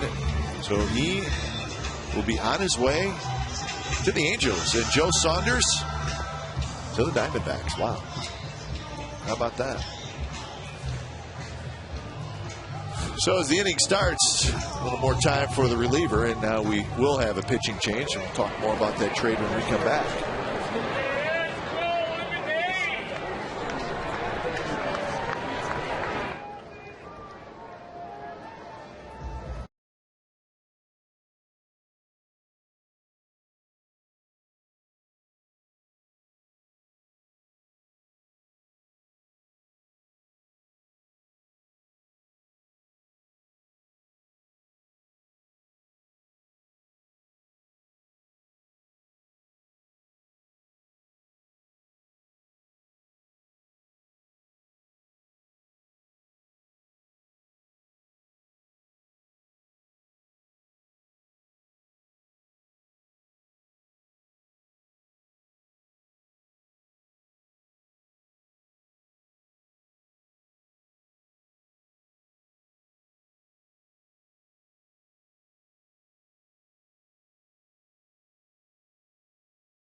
Made. J.J. Putz, the big, strong right-hander, comes in. So our first look at Putz here in this series. We'll face Suzuki, Custon, Kuzminov. So from a one-time closer with the Mariners to set up man. Let's have a couple of saves for the White Sox, but good year though, huh? Yeah, absolutely.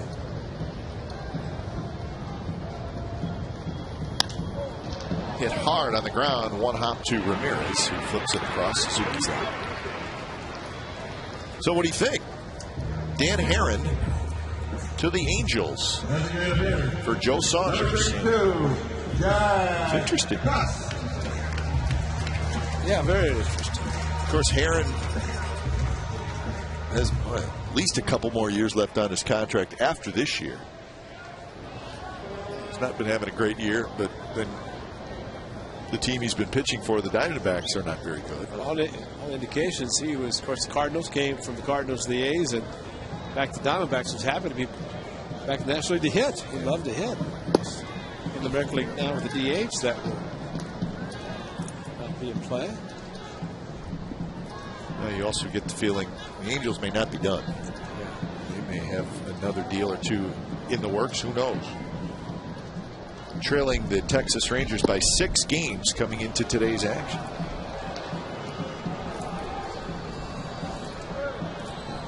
Well, Joe Saunders, along with the rotation, of course, Scott Kazmir on the disabled list. Weaver, Santana, Saunders, Pinheiro, Kazmir. Those were the 5, yeah. Right? And now Vela stepped in. So they trade their one lefty. Of course, Kazmir, once he's off the DL, but trade a lefty for a righty. What's with a good splitter? It's a strikeout. But the Angels, before Kazmir went on the DL, boasting a 5-man rotation with all 5 with at least 50 major league wins. Of course, Herron joins that group without a problem. A lot of success. Kuzminov up the middle, and Beckham gets a glove on it, but he was not going to throw out Kuzminov, so a 2-out single. And first hit for Kuzminov on the afternoon.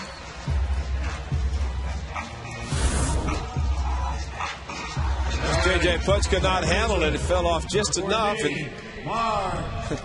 usually the guy tries to catch the ball and instead of dancing out of the way to avoid it being hit. These guys will do the kick save, but maybe they didn't want to take one on the ankle.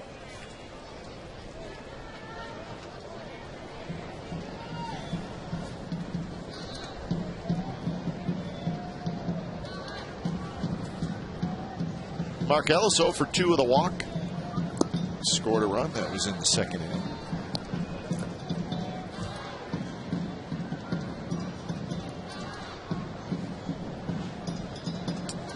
Well, the Texas Rangers acquired Cliff Lee. Now the Angels get Dan Herron, although pitcher for a pitcher. Yeah. Saunders has not been pitching all that great this year. Hope he likes hot weather. Gotta get used to it.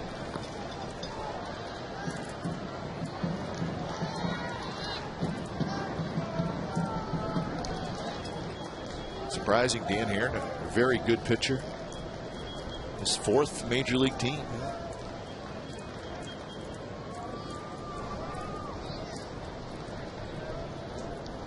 0-2 to Ellis.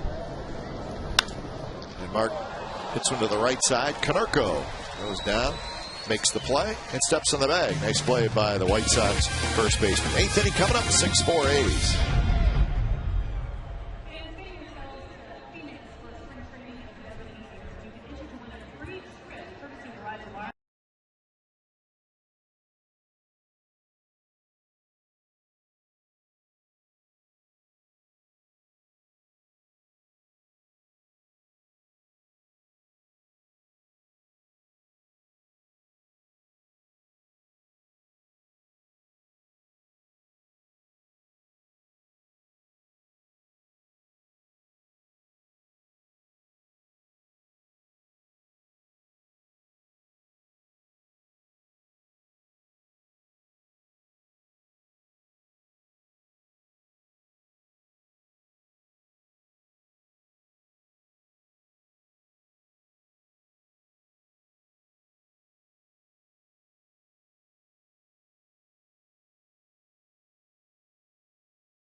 see every A's game live and on demand on your computer when you're out of town.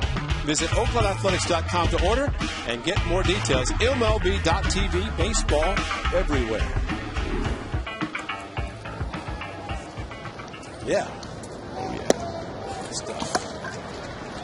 Here's Carlos Quentin.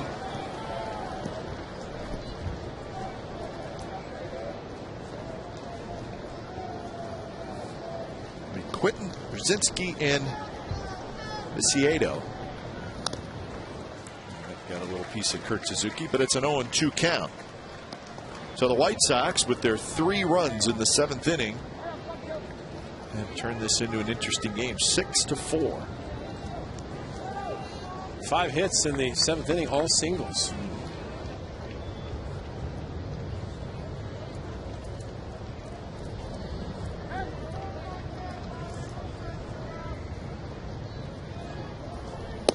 Swing and a miss on the fastball. Quentin strikes out. 1 out. And a really good fastball from Craig Breslow. Did not get in yesterday's game, although it did warm up, he and Blevins. But real good fastball, the good slider, and still right over the top, but very sneaky with his delivery and the ball getting on the hitter so quickly. So here's Brzezinski. Brzezinski 1 for 3.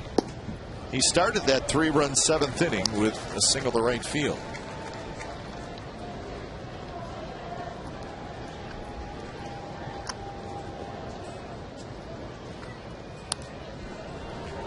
Breslow, like he did against Carlos Quentin, jumps ahead 0-2.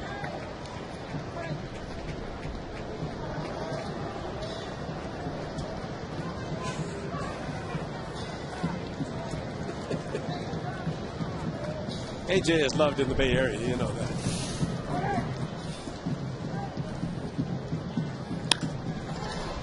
Right at Pennington, who grabs the line drive, 2 outs. Well, every out is very big. Bobby Jenks, the closer. The White Sox getting loose to perhaps pitch the 8th, who's not been in the series. Top pitch with Birdie the quick game and blew out yesterday. Get a runner on base, that brings a potential tying run to the plate. After the White Sox scored 3 last inning to make it a close game. Here's Viciedo. 0 for 3 in the ball game.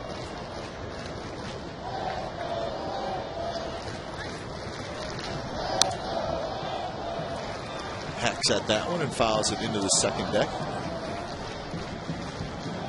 So 1-1 the count.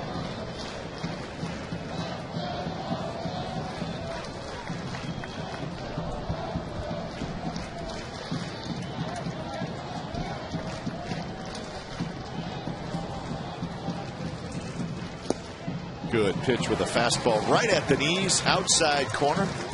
John called strike 2. Hirschbeck has been very consistent with the low strike today. Breslow likes to pitch in that zone and right at the knees. Viciedo to right field. Gabe Gross warning track. He's got it, and the side is retired. A 3-up, 3-down inning for Breslow. Bottom of the 8th coming up, 6-4 Athletics.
Here's our McDonald's game summary. 4-8-1 for the White Sox.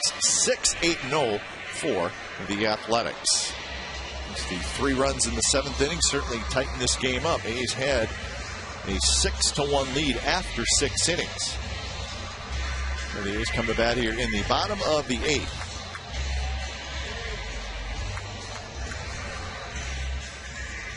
We're going to have a new pitcher for the White Sox. It's the big closer, Bobby Jenks. So when it's time for a change, think Speedy Oil Change and Tune-Up, your oil change, tune-up, and smog experts. So Jenks is the closer. Has not had a great year this year. The ERA over 5. So he's going to pitch the bottom of the 8th with his team trailing by 2. You have a blown save in Seattle after Omar Vizquel in a scoreless game. Drove in a run in the 12th inning, and then the Mariners scored 2 in the bottom half. There's Wirtz.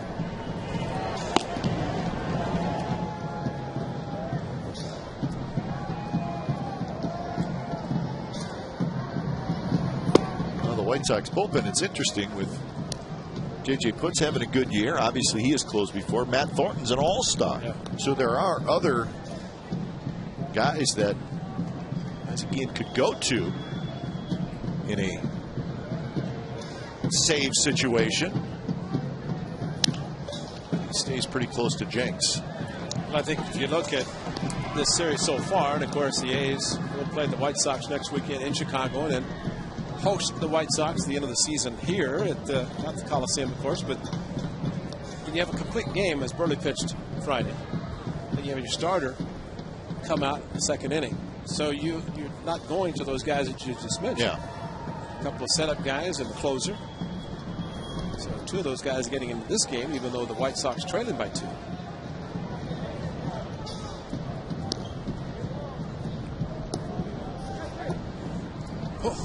That looks good right now. Tuesday night in Arlington, it's going to look really good. Although it wouldn't last long in Arlington. Well, it would melt in about. I was going to say Tuesday night that will be empty because everybody will have already purchased all of them.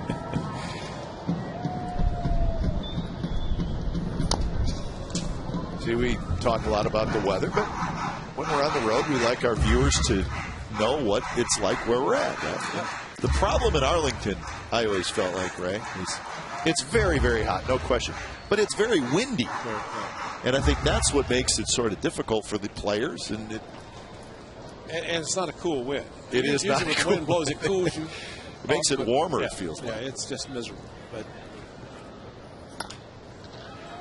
it'll be a big series for the A's because we'll see after this game and tonight. But time now for the Jeep drives of the game. And all 6 runs for the A's have come with 2 outs, including Kurt Suzuki's 2-run single in the 4-run 2nd inning. That followed Derek Barton's 2-run single. He scored on the base hit, and then his next at bat, a base hit to right field. That was scoring Cliff Pennington after Pennington single, sacrificed to second by Coco Crisp, and a 2-out base hit to right field by Kurt Suzuki. So our Jeep drives of the game, not the long drives like yesterday by Jack Cusk, but very important today. Matt Carson's 2nd at bat.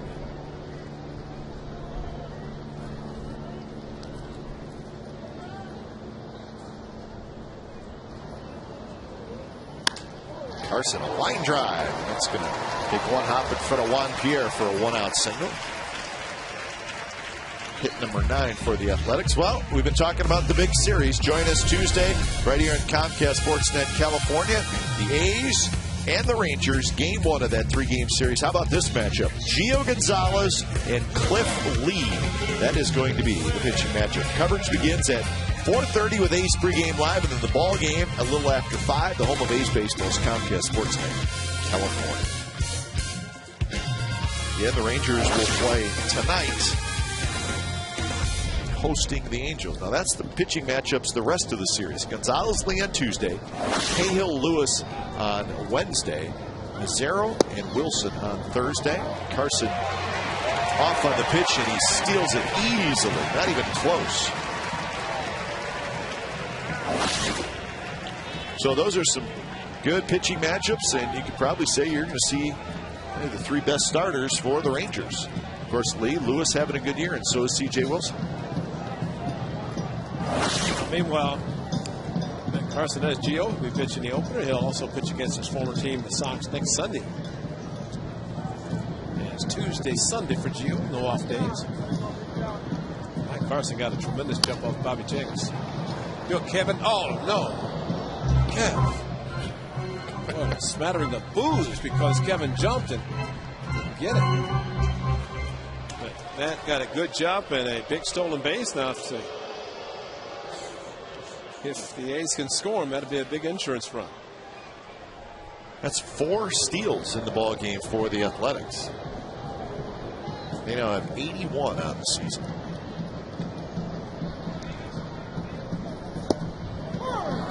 0-2 pitch in the outside corner, strike 3 called. So Pennington called out.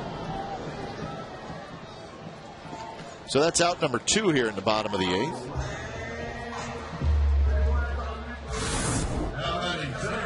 Yeah, there it is. But just dropped right in, framed into the strike zone by A.J. Pierzynski.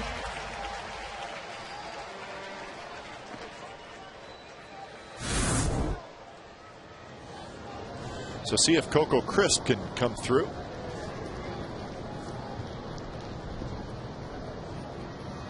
Did a nice job in the leadoff spot today. Pierzynski has to turn around and go after the baseball, and that allows Carson to go to third. It's trickled under the glove of Pierzynski. Well, he probably should be another pass ball because that's a pass ball. That's a good call.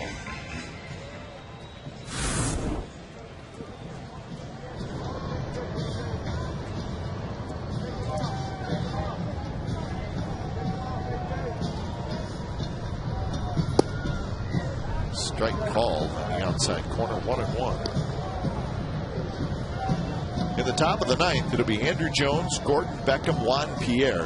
3 scheduled hitters for the White Sox.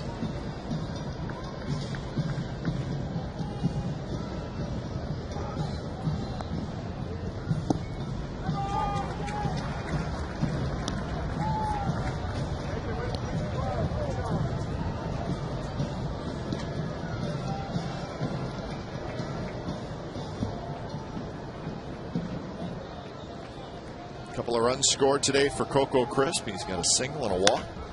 And he bounces that one. Beckham, he's got it. And that will retire the Athletics. They strand a runner. So the A's trying to win the series. It's going to be up to Michael Wirtz to save it. A's lead 6-4.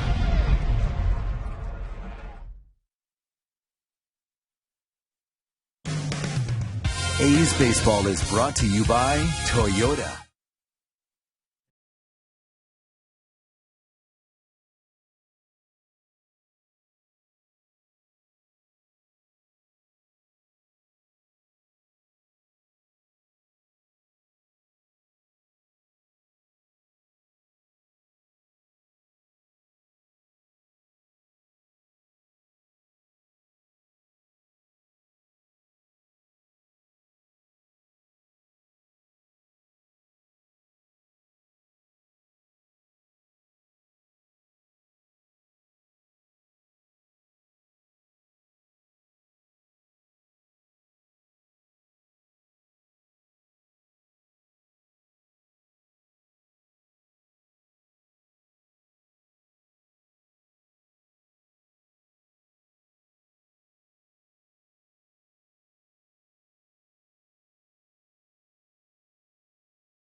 Toyotas. See your local Toyota dealer today.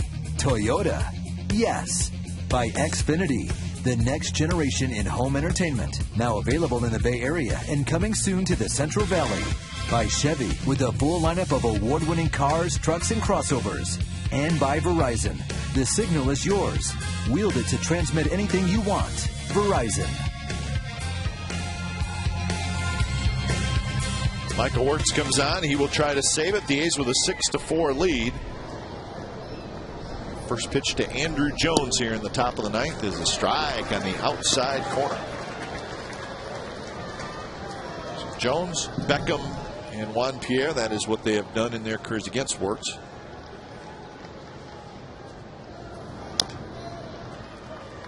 And it's a quick 0-2. So when it's time for a change, think Speedy Oil Change and Tune-Up, your oil change, tune-up, and smog experts. Michael Wirtz looking for his third save. You have that memorized yet? You know, if I tried to say it without looking at the card, I'd probably kick it around.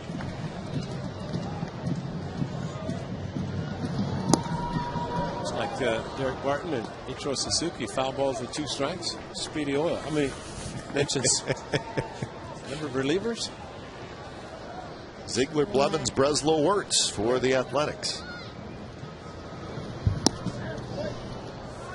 For the White Sox, it's been Threets, Hoots, and Jenks. Andrew Jones has seen Michael Wirtz enough. He saw the numbers, so he's familiar with the splitter, or the slider that acts like a splitter. Laid off a tough one with the 2-strike pitch.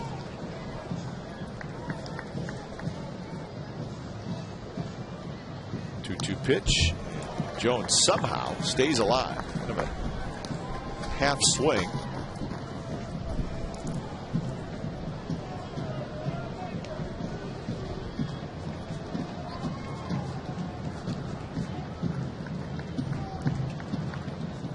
Jones is 1 for 3. He singled and scored in the 7th. He has also hit a pair of fly balls to center field. This one's popped up, and it is... Oh, that's an expensive camera. Off our camera, which is about 3 feet to my left, run by Marty Cohn. And let's make sure our camera's all right. Marty was running. He was going to be okay regardless. Wow. Got to protect that expensive camera. Swing and a miss. He struck him out. 1 out in the 9th.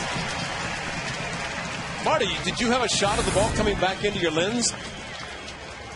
No, I know you weren't going to try to catch it, but... Now batting, number 15. Ultramo? Beckham. Oh. Doink. That was real close to doing a lot of damage.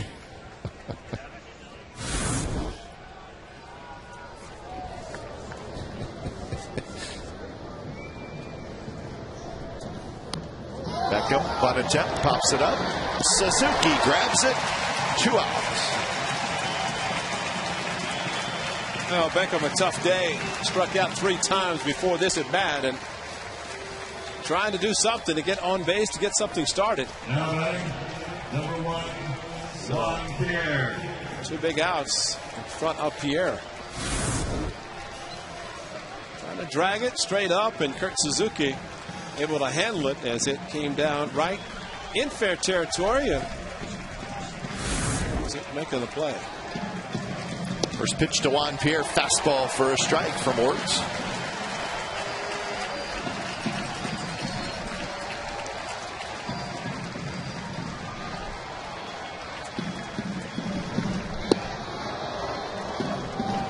Juan Pierre is 1 for 3 with a single, a walk. He's knocked in a run, and he has scored a run. If he were to get on, Alexi Ramirez would hit Kuzmanov in on the grass at third. A little pop-up, shallow left field. Carson's there, and that's the ball game. So the A's take 2 out of 3 from the Central Division leading White Sox as they win the rubber game of this series by a final score of 6-4. So the A's score 4 times in the second. They had a run in the 4th and a run in the 6th.